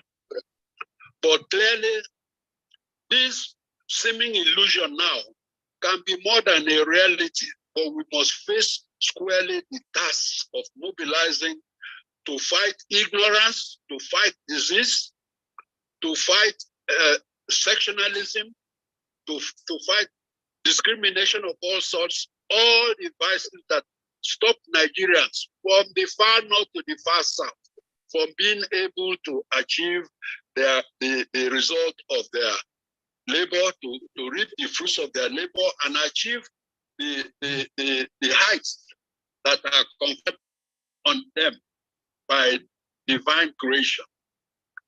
As I said, we should not continue to wallow in a flurry, ephemeral, vanishing, unreal issues in our society. We are yet to really grasp any single subsector as if we are under our belt. Our agriculture is still primarily primitive, and it is now being disturbed by all kinds of internal strife. We have not gone anywhere close to developing the basic agriculture to the extent in terms of productivity of our soil or productivity per man working in agriculture, not to talk of refining and packaging and all kinds of other value added in that particular sector, which is a major thing that should put Nigeria on the map. Then you move on to the manufacturing. We haven't achieved very much. We should be close to producing 30-35% of our GDP from the manufacturing sector, excluding even the agricultural sector. And as if that was enough, we can also already see the glimpses in the services sector, in the film industry, in all kinds of other utilities and service areas beyond this basic agriculture and manufacturing. But we cannot do this until we develop our infrastructure.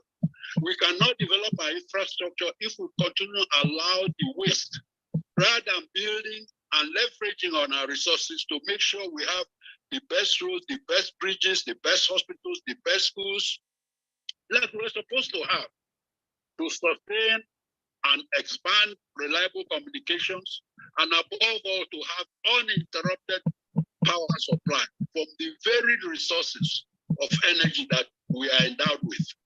So when you range over all these areas, we should stop being like feeling that we already have it all. We don't. In fact, we have not really started in relation to the potential that this country has. We've been talking this potential for 60 odd years. It is time enough for us to press on, to use these resources to achieve the kind of wealth and position that is conferred on Nigeria by our resources, so we can be a beacon of hope to our neighbors in the sub-region, to our neighbors in the continent, and also as a beacon to our people who are forced to leave our shores hundreds of years ago in America, Latin America, and the Caribbean, and so on and so forth. They are waiting for Nigeria, along with other nations in Africa. So we should really focus on the meaning of June 12th as something just beyond the elections. It is the only way we can show that we are as human as everybody else. We cannot be stampeded by impunity and lawlessness and organized brigandage of our resources. So once again, I thank you all, and we must press on until we feel we are getting close to that edge where Abiola in his grave will say, yes, my people, you have carried on. Thank you all for listening. Thank you, Dr. Kalu. Before you go, what's your position or your intervention on the fuel subsidy crisis? Yes, Regional. well, a lot of these things several years ago. Subsidy, we have not quite understood the point of this issue. The issue is not that subsidy is inherently bad. In fact, subsidy, as used by many countries all over the world, you have to interpret it in terms of the way to help the production function until it matures. So it's something that can be selective both in number and in time. So there's nothing wrong as such with subsidies. You use it to help farmers, you use it to help artisans, you use it to help manufacturers. They can come in terms of tax holidays and things of this sort. You use it as an intervention with as a safety net to recognize the fact that a lot of people are not able to help themselves for reasons beyond their power to control. In the Nigerian case, the subsidy situation has been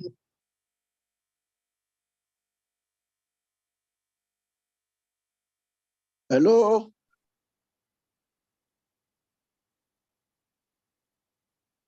You are muted. You are muted. Hello, sir.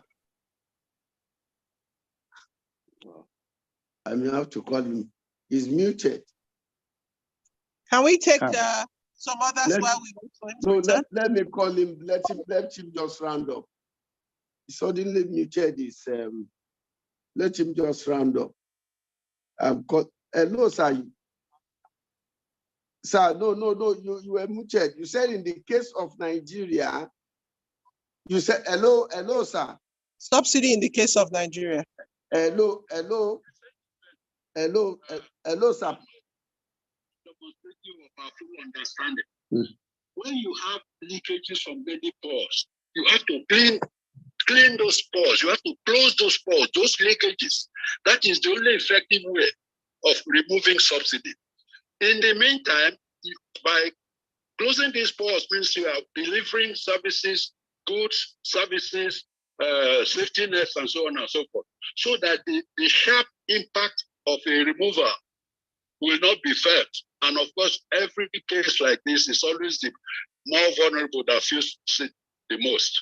No subsidy removal should involve an instant tripling or quadrupling of general price level of the prices of normal goods, food, shelter, fuel, and so on and so forth.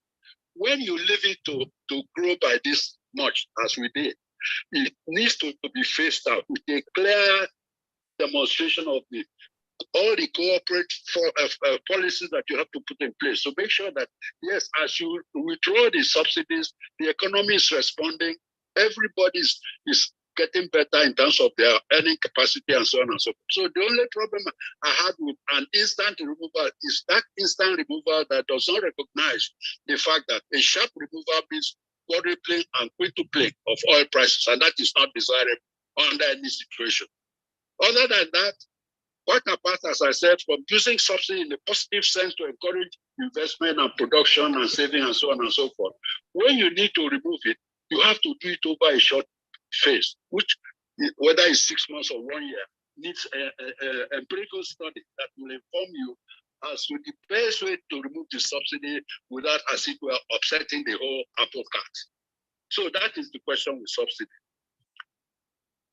Thank you, but sir. I see the government is scrambling now to make sure that they put in place things that will reduce the impact. But it is very difficult when the price is so high in terms of an instant reaction from the removal of subsidy. And of course, in removing subsidy, we should focus on instant stopping and punishing those who have brought in so much fraud into it. So there's the exchange rate effect, there is the fraud effect, and of course, the need to create the capacity. A few years ago, we thought the best thing we could have done was to build more refineries, to privatize the ones we had, and to make sure we refine time so that we brought back what we needed and sold the rest out there. That was the recommendation. But, you know, as government works, it wasn't possible for them to adopt it for whatever reason. So this is a very critical thing. And why it is so sad, it is coming on top of what everybody accepts as botched elections to a very large extent. And that is even coming on the heels of a most needless cashless policy that was put in place, which is still reverberating from our rural areas to cities and so on and so forth. These are three great whammies at equal. Very few societies can really survive this.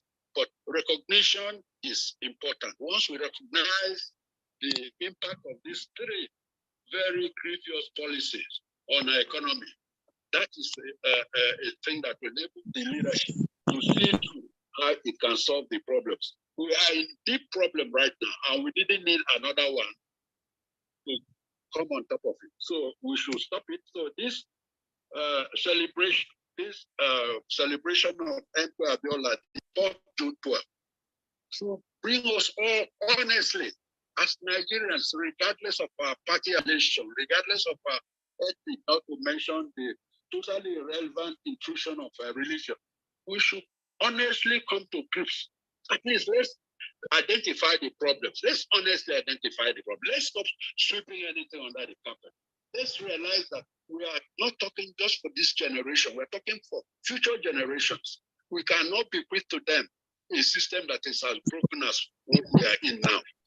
So I wish us all luck in identifying our problems, in determining to face up to the problems. The problems we have are not the problems of Igbo, Hausa, Fulani, Efik, Ibibio, Ijo, and so on and so on.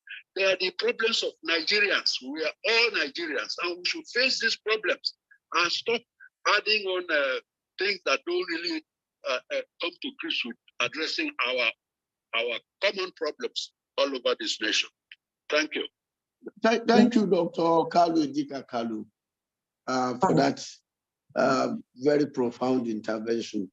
So it's clear to us that things are not right economically, because you are a veteran. You are an experienced economist, one of the best in Africa, if not the world. We appreciate your intervention, and this will instruct us on what to do going forward.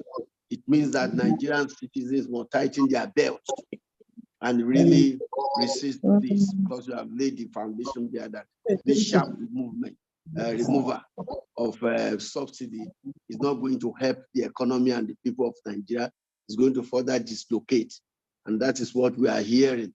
So are you speaking to them already? Because you have the opportunity to speak as a vet. Are you really talking to government?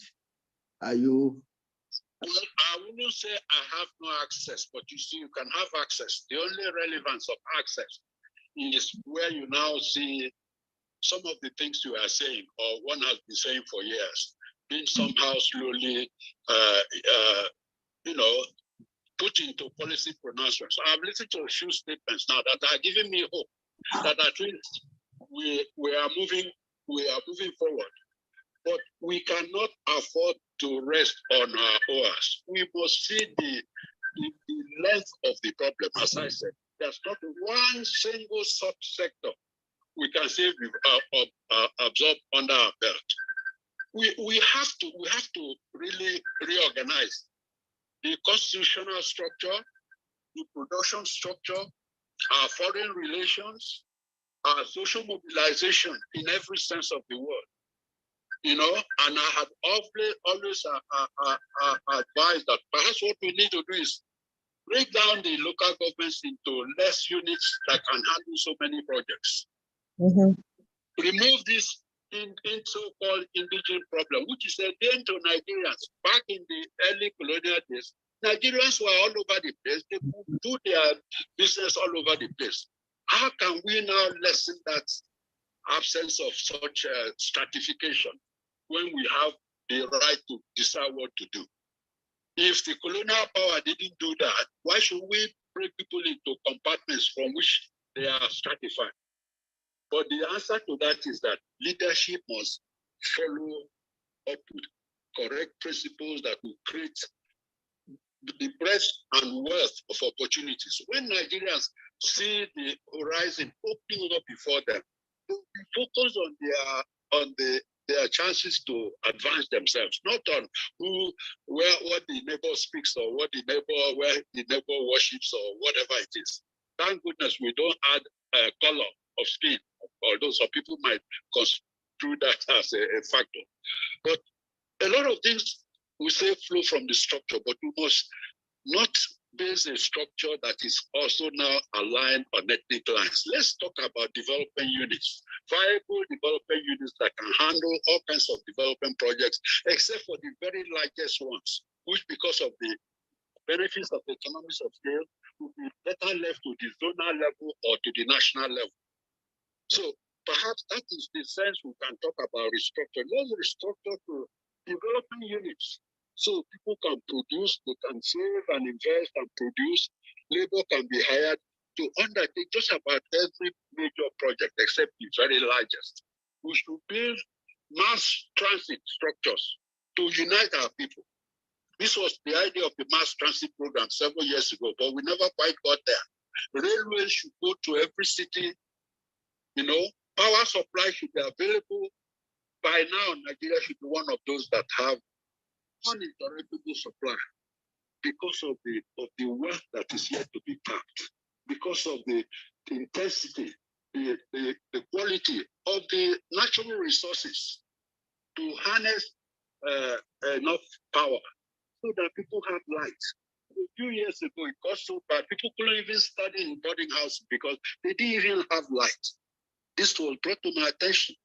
And these issues need to be seen on a much larger scale, not just in the scale of a state or a zone.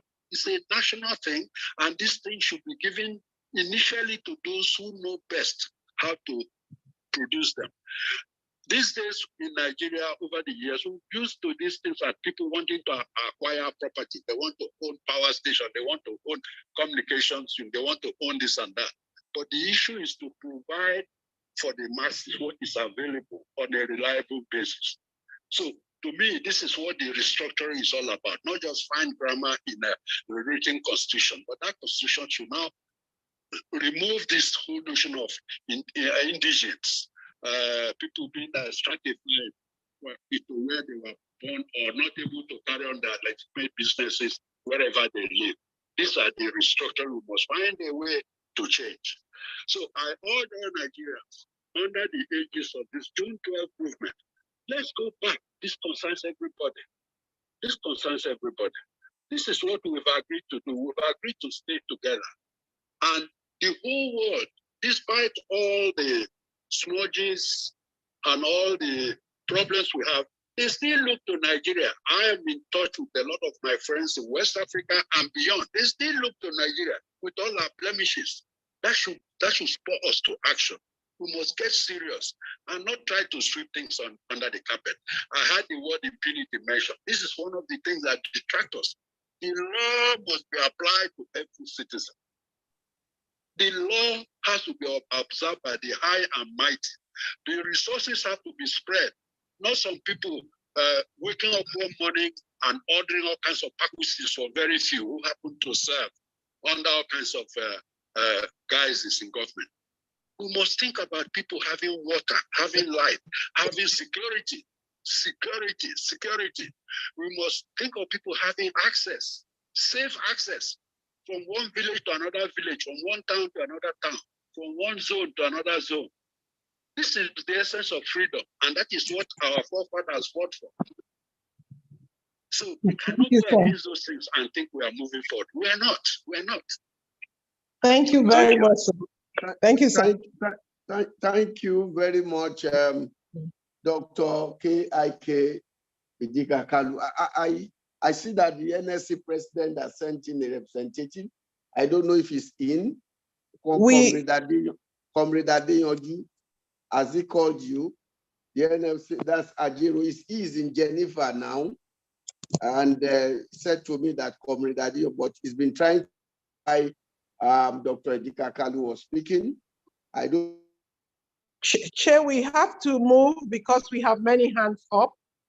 And we are coming to the end of this, so we have to allow people to speak while we establish whether the representative of the president of the NLC is here. Let me quickly call the people who have raised their hands so that we can take them on and try and close a little bit after 4 p.m. Mr. Chris Opala, please. Can we allow him to speak for just 1 minute? Chris Opala. Okay, good afternoon, everybody. Good afternoon. I am Chris Opala, the president of Market Leaders and Traders Association of Nigeria. Thank you. I'm actually... Please go ahead.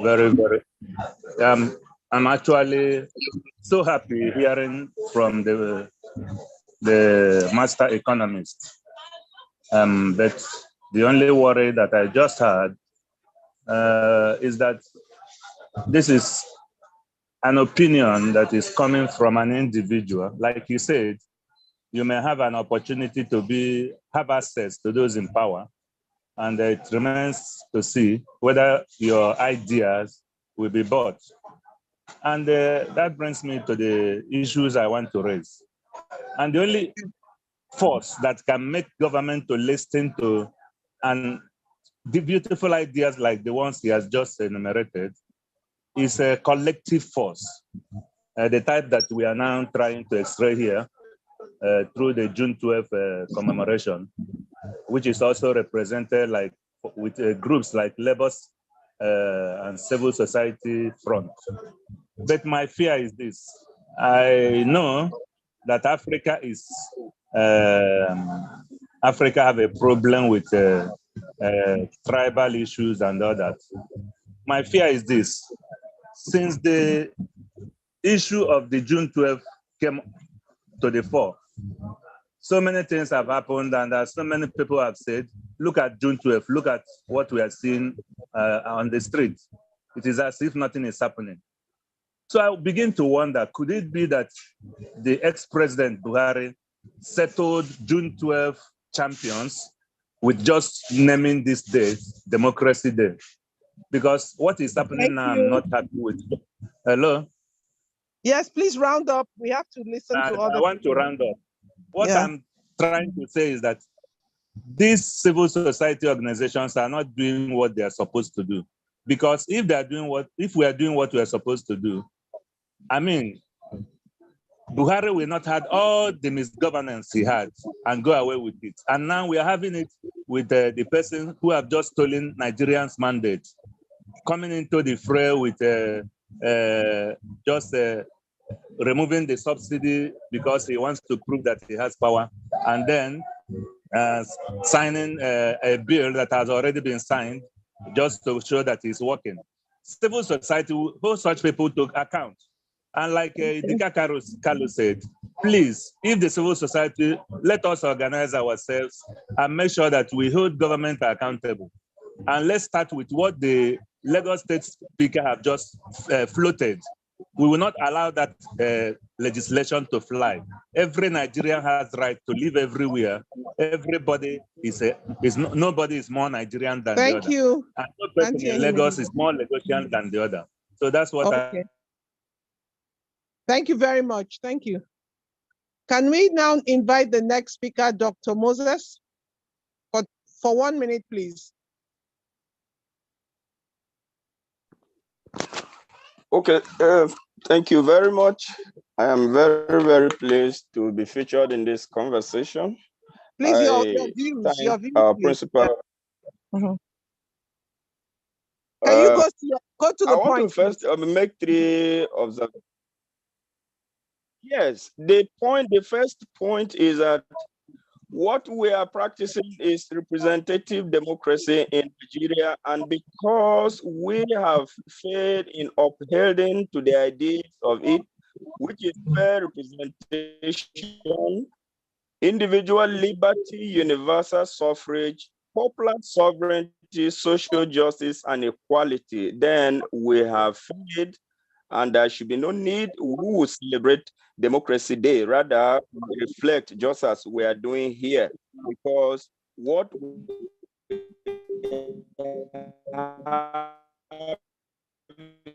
in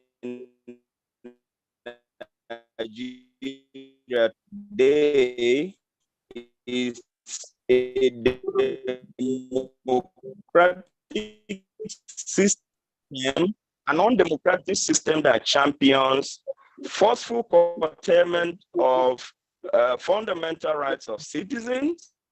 It's a system that exhibit greed, selfishness, and a winner takes all syndrome. It's a your champions network is tyranny not so of good. the Dr. majority Moses, over the minority So type we of have to, politics, and Dr. a Moses, system we that cannot hear encourages you. breach Dr. of Moses, electoral laws. And so within today has cost our system. Yes. we were not hearing you, please. Go, can you your round up? network is not We're not good. hearing us. Round up. Okay.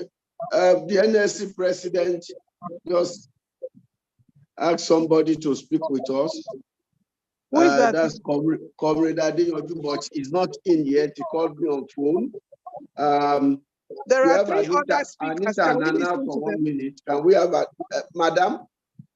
I said there are Madam, three other hands up. Can we pick up those ones while we wait for him to join us? Yes, let's take Nana.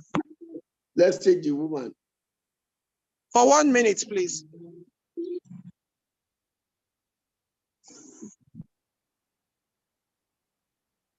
Can you Anita, unmute? Nana? Yes, I'm unmuted now. Thank you so much. I'll just go straight to the point. As Nigeria approaches this 30th anniversary of the Democratic Day, I just believe that though most of the political leaders and those of us here on this forum for this democratic issue, we have tried our best, but I will say our best is not good enough to really give the essence of what Nigeria should really be to enjoy the democratic dividend of our nation. So I want to look more on the productivity aspect. If all of us can put our hands together and look at the multidimensional poverty. The multidimensional poverty in this country is just too much. So we need to look at our economic growth, which has not been inclusive at all. Women are suffering. I am Chief Mrs. Anita Nana Okuribido, and I'm a great voice for women. I am the president of Women in Renewable Energy Association, and what we do is to establish, democratic and community development associations, and make sure we provide solutions to all the community social problems by using green devices, which is the lowest hanging fruit. And that's why we came up with the Light Up Nigeria initiative. Because women are suffering, we need to remove the, what do you call it now? The drudgery in the lives of women. Women are in agriculture, they don't have land. Women are in agriculture, they don't have implements. They can't even process the products that they produce. Please, I am begging us, let us do something so that we can remove the drudgery from the lives of the women, because when you teach a woman how to fish, you are teaching the whole nation. You are making productivity for the whole nation. Thank you so much. Thank you. Thank you very much. I hear that Iliazu would like to speak for 2 minutes. Elder Iliazu for 2 minutes. Control. Hello. Can we have Can you hear me? We can hear you, sir. Good afternoon, everybody. I'm happy to be among you to say one or two things. As an old man, I've seen what is democracy in other countries. I've seen Nigeria when we had real democracy. But since 1993, every year we pick one day and say it is democracy. And yet, look at what happened last February, which was an assault on democracy. We keep on assaulting democracy and we deceive ourselves that we have democracy. We don't. All the things that my young ladies are complaining about is simply because we are not living in a democracy. We are living in a lawless society. Lawless. Because for democracy to work, you must have rule of law. And you have a rule of law in society so that the behavior of other individuals will become predictable.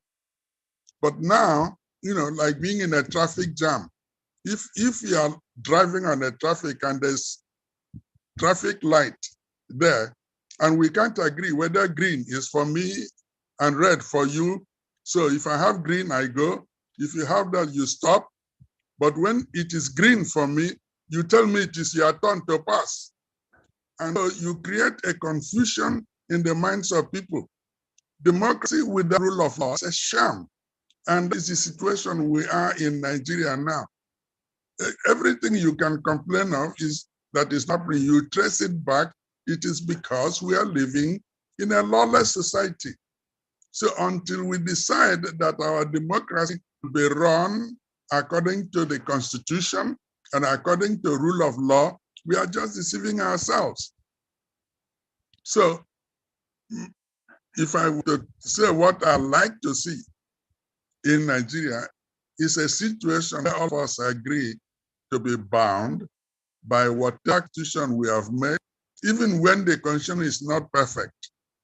And in the constitution on how to amend it. Until we get a constitution that all of us will be prepared to obey, respect, and so on. So right now, if you ask me, we don't have democracy in Nigeria. It's not yet to Huru. I'm done. Thank you.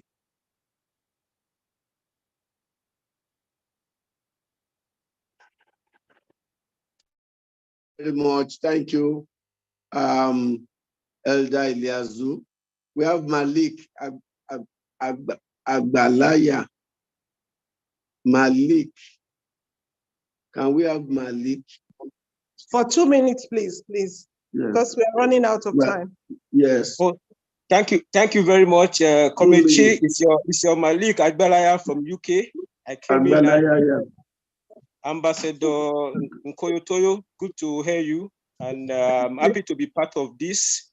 I want to start by appreciating the last, Dr. Idika Kalu for his submission. I think he has comprehensively covered the challenge. I think we can say he has made the keynote address, and he has addressed a lot of issues.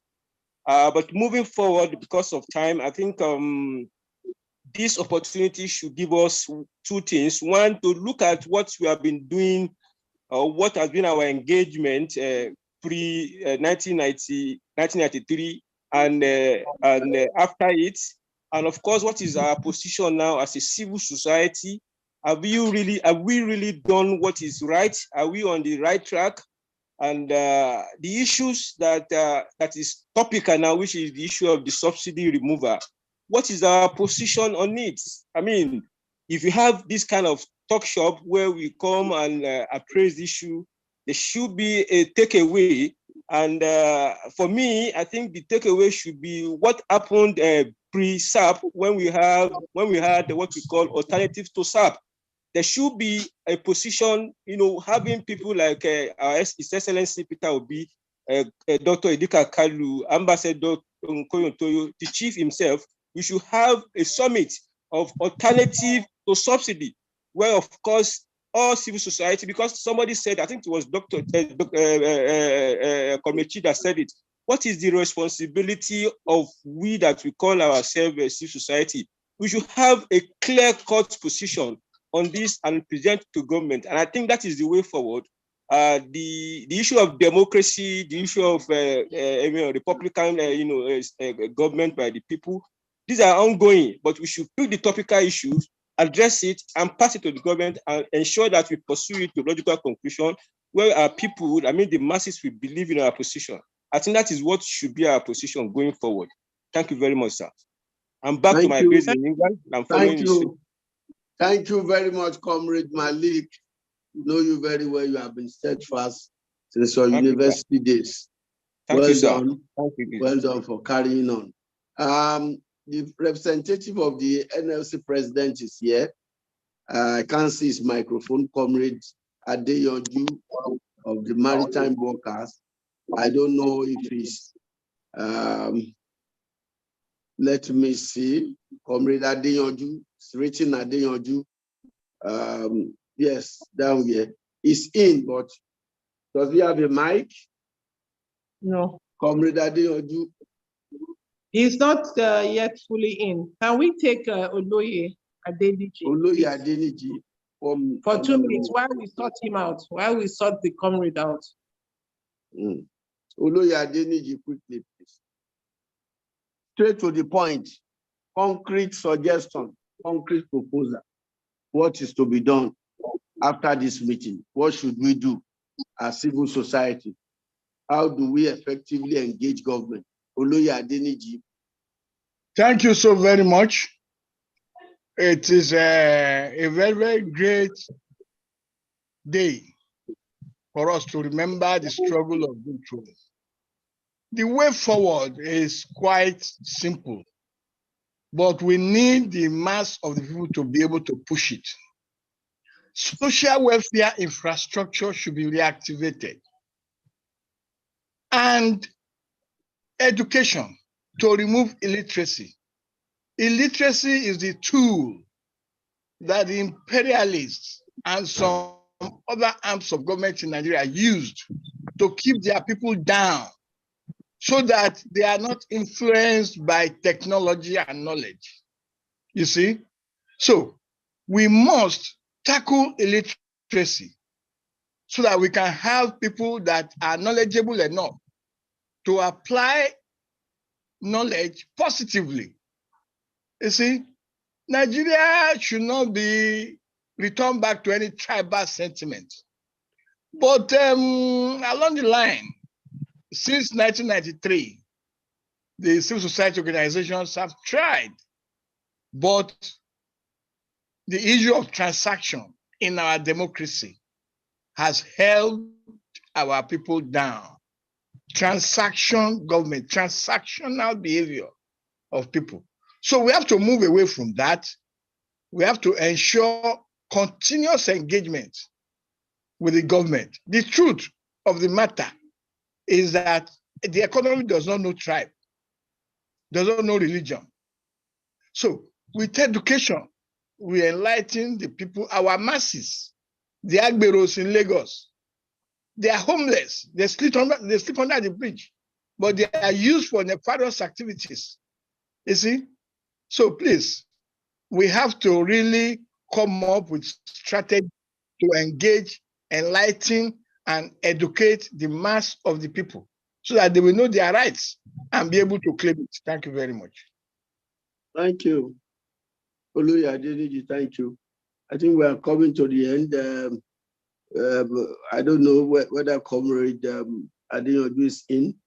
Otherwise, we have to begin to collate the points and then have a plan of action from Ambassador Okoye-Toyo. Tell us what to do going forward because we have a lot on our table now. It's not just going to be a talk shop, but it's going to be an action plan so that there will be action. It's not, we are not just doing this because we want to know what to do. And this is part of the consultation, that the people's consultation going forward in engaging the question of electoral crisis and subsidy crisis. So is Comrade Adeyanju there? Comrade Adio, if he's not there, then let me yield the floor for Ambassador Kuru to help us put together the points and the plan of action going forward, what we should be doing and who is to be doing what and what are the timeline. Because today, people are expected to demonstrate their rejection of the outrageous hike in fuel price, various way. They are expected to also post it to our site so that we know what they have done. We are supposed to put up inscription and slogans that clearly demonstrates our rejection of the price and post it.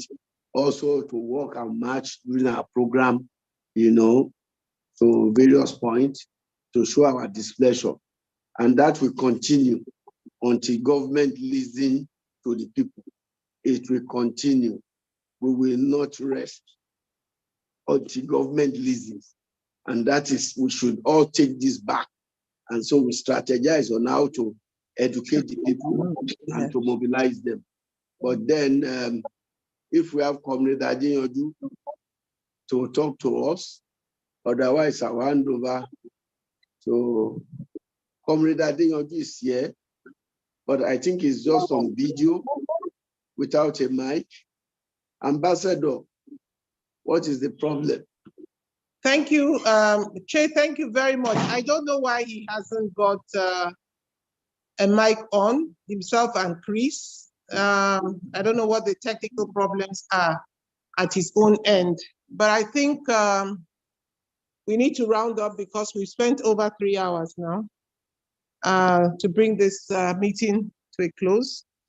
If we cannot get the input of labor, we have heard from some of their key associates. Dr. Agari was here with us. And she's still here. Okay, Dr. Agari is still here. Thank you. Here. Yes. So I think what we need to do is to summarize and probably call the meeting to a close. Some people have already left. Our leader, PeterObi, has left, so we need to close the meeting at some point soon. Should I do the summary now? Yeah, you have to do just let the people know that Comrade Ajero is with us. The message is to say that solidarizes with us, and then they will reach out more, and they are ready to go all the way on this current struggle for fuel subsidy. They are sent Comrade Adinyodu, and also that Alhaji Atiku Abubakar was unable to join us because he was working on something at that time. He sent a message to me directly, and I got and I said I will relay that. He said he's with us too, and it's ready for us whenever we are ready. Was presently being attended to by some experts on certain critical personal issue. So I yield the floor to you, Madam Nkoyo, to help us with the summary of the plan of action. What are we going to do? What is emerging? What will be our intervention? And so on, so that whatever we take from here can also be submitted as a communique to the public, to government, to all other stakeholders. Thank you, Madam. Thank you very much, Comrade Chair, and thank you to all who have stayed up with us onto this very end. During the course of our conversation, we had well over 70 people join and leave at different times. And so it's been a very engaging interaction. We are excited by it. As you can see, the turn of events have been very, it's almost on a roller skate. We don't have the luxury of time to begin to ask ourselves, are we doing things right or are we doing things wrong? Because things are evolving every day. Before you wake up, government is doing a new thing. Before you wake up, another new thing is on us. Another new thing is on us. Another new thing is on us. But we have decided from what we have seen with the two themes that we have taken on board. And let me please thank my elder from my church, Dr. Eleazu. Amazing, I haven't seen him in over 20 years. Elder, nice to hear your voice, and thank you very much for your kind words. I totally agree with you, and that was my point, and the point of our group is that we must return to a rules-based democracy. So we are very much in tune with the points that you have made. We have seen the argument on the side of the democratic work which we have to do. That work is we must return to a more predictable democracy, one which the citizens have a voice in, one which the citizens have their mandates respected and not thrown. And that's what June 12 represents. June 12 represents 30 years of demanding that the people's mandate must be respected. And what we intend to do, apart from going through this recorded message of today's meeting, is to also aggregate all the comments, because I know that many Nigerians have spoken today, including the president and many others. We must begin to aggregate those voices and make them the voices that resonated today with the pro-democracy celebrations that we have had. So there is enough information out there beyond even what we have said in this meeting to give us a sense of what Nigerians feel and what Nigerians want. But from us, the takeaway is that we must return to a democracy which respects our voices. And that this space we are articulating from is a space that is ours and we must own, keep, and use it. There are many who think we have not done enough. We need to do a lot more. Some people think that we should be on the streets. Some people think we should do many more other things. Again, we reminded ourselves at the very beginning that a lot of what we are angry about on the one side, which is the outcome of the last elections, are before the courts. We also have to respect the sanctity of the judiciary and see what comes out of that process before we take steps that may be counterproductive in terms of what we hope to gain in the long term. So in the end, on that pillar of today's meeting is to hold this space, make sure this space is respected. And how do we do that? We will aggregate the points that have been made on this platform, as well as the points that have been made broadly by many in Nigeria and across Nigeria, to bring that voice back to the citizens of the country and make them realize that indeed there are people who are saying that what is going on in Nigeria today is totally unacceptable. On the second arm is the question of the subsidy. Everyone who has spoken, Dr. Idikakalu has given us a menu on which we can now go back and rebuild a very solid statement, which we would make available to the public as the reasons why we are in this debate, and seek a dialogue in our own rights, seek a dialogue in our own rights on how we want the country to proceed with the implications of some of the very callous decisions that have been taken already. So going forward, we have work to do. The first piece of work we have to do is to generate a press release based on this meeting and also based on what we are hearing across Nigeria from different sources, from different people who have spoken today about what the issues are. We need to do an analysis of what people are saying. And then in addition, is to begin to build our base, to broaden the base. I think what is not in doubt from today's meeting is that we do have a leadership in this group that can propel this arguments forward and bring the awareness and consciousness at the highest possible levels of Nigeria and government. Our leader, PeterObi, was here, Atiku is with us, although he wasn't here in person, and many others indicated interest to be with us. And these are all avenues and channels through which we can take our messages through. And once we get these press releases out, we are going to make sure all of them receive a copy of it and they begin to use it as a tool for making demands on the government and on the different players within the political space. We have to build our own base too. There is a lot of work to be done in building our own base. We need to go back and sit with labor and find out how we can work better with them in terms of the disappointments that have already taken place in the last couple of days when the negotiations and the calling off of the strike action happened. We need to go back and work on all of that. It's not going to be an easy road, like Otumba Shegun has told us. It's going to be a long journey. The important thing about our group is that there are veterans here. These are people who have been at on this path for many decades, 30 years and more. So this is not new to them. If they have spent 30 years and can return 30 years later to celebrate something they did 30 years ago, or to make points around that, I don't think the journey of 4 years is too much for them. We will continue to make this point. We will continue to demand these voices. We will continue to hold on to our space. And God, with being with us, we will definitely have some sort of recognition for all the things that have gone wrong with our country. People are hungry for a different Nigeria, and we represent the voices of those people who want a different Nigeria. Thank you very much. I will leave it there, and I think if Che has anything to add, he can add. Yes. Otherwise, at this point in time, yeah. Thank you. That's thank you. Vote of thanks. To thank you and all our panelists and speakers and all those who have attended this, to appreciate them and say the work ahead is enormous, but we can get it done. We can recover our country from the hand of the cartel that is ruling us if we stand up and be counted.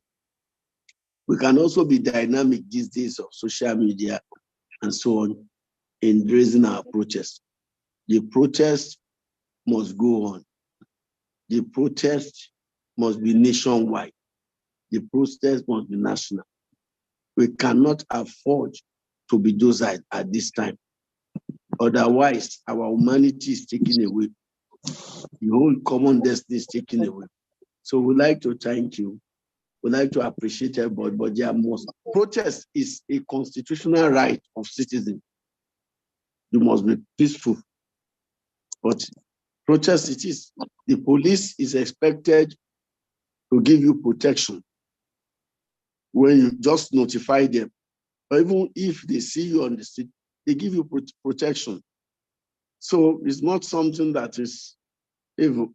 And Tinubu and some of also protested. He joined our protest, I think beginning from 1993 or so, or 1994. He joined us at the level of the campaign for democracy. Tinubu joined us then. Is that Comrade Adeyanju? Yeah, that's me. Okay, Comrade Adeyanju representing NLC president. Why one now? So just address us on behalf of Labour. That's our comrade representing NLC president. Just sorry 1 minute. Sorry for the mix-up here and there. The network has been so funny. On behalf of Nigeria Labour Congress, we want to celebrate all our leaders that the commitment from Nigeria Labour Congress is solid. So very soon we are going to get back to the movement. Thank you on behalf of the Nigeria Labour Congress. Thank you very much, Comrade Adeyanju, of the maritime workers. We appreciate you. Thank you, you sir. have been Thank very you, sir. steadfast. We appreciate the NLC. NLC is steadfast too. People misread or misconstrue NLC at times. I laugh. If they know Ajeru very well, they will not. But I laugh. It's also trying to be. These are veterans who are dogged. You know, they don't know, but wisdom. We need a lot of wisdom, particularly when people are getting black market order, you know, from court. So we appreciate the Nigerian Labour Congress and everybody who has taken time to be part of us. We have plan of action. Madam Nkoyo is going to help us to issue or put together the communique, and then we are going to follow it. We are going to implement it together because we did this together. So we'll be ending this with our solidarity song. That is not we shall overcome. There is victory for us. There is victory for us. That is the one where we're going to be taking in rounding up the 30th anniversary commemoration of the June 12 Democracy Day. There is victory for us. 1, 2. There is victory for us. Victory. There is victory for us. In the trouble for Nigeria. Please unmute everybody. There is victory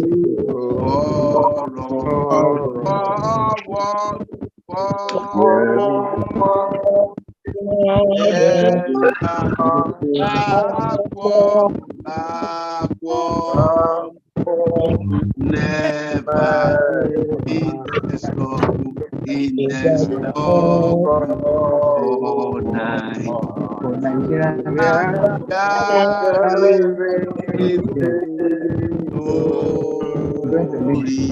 I've not said anymore. Thank you very much. Thank you. Thank you. Thank you.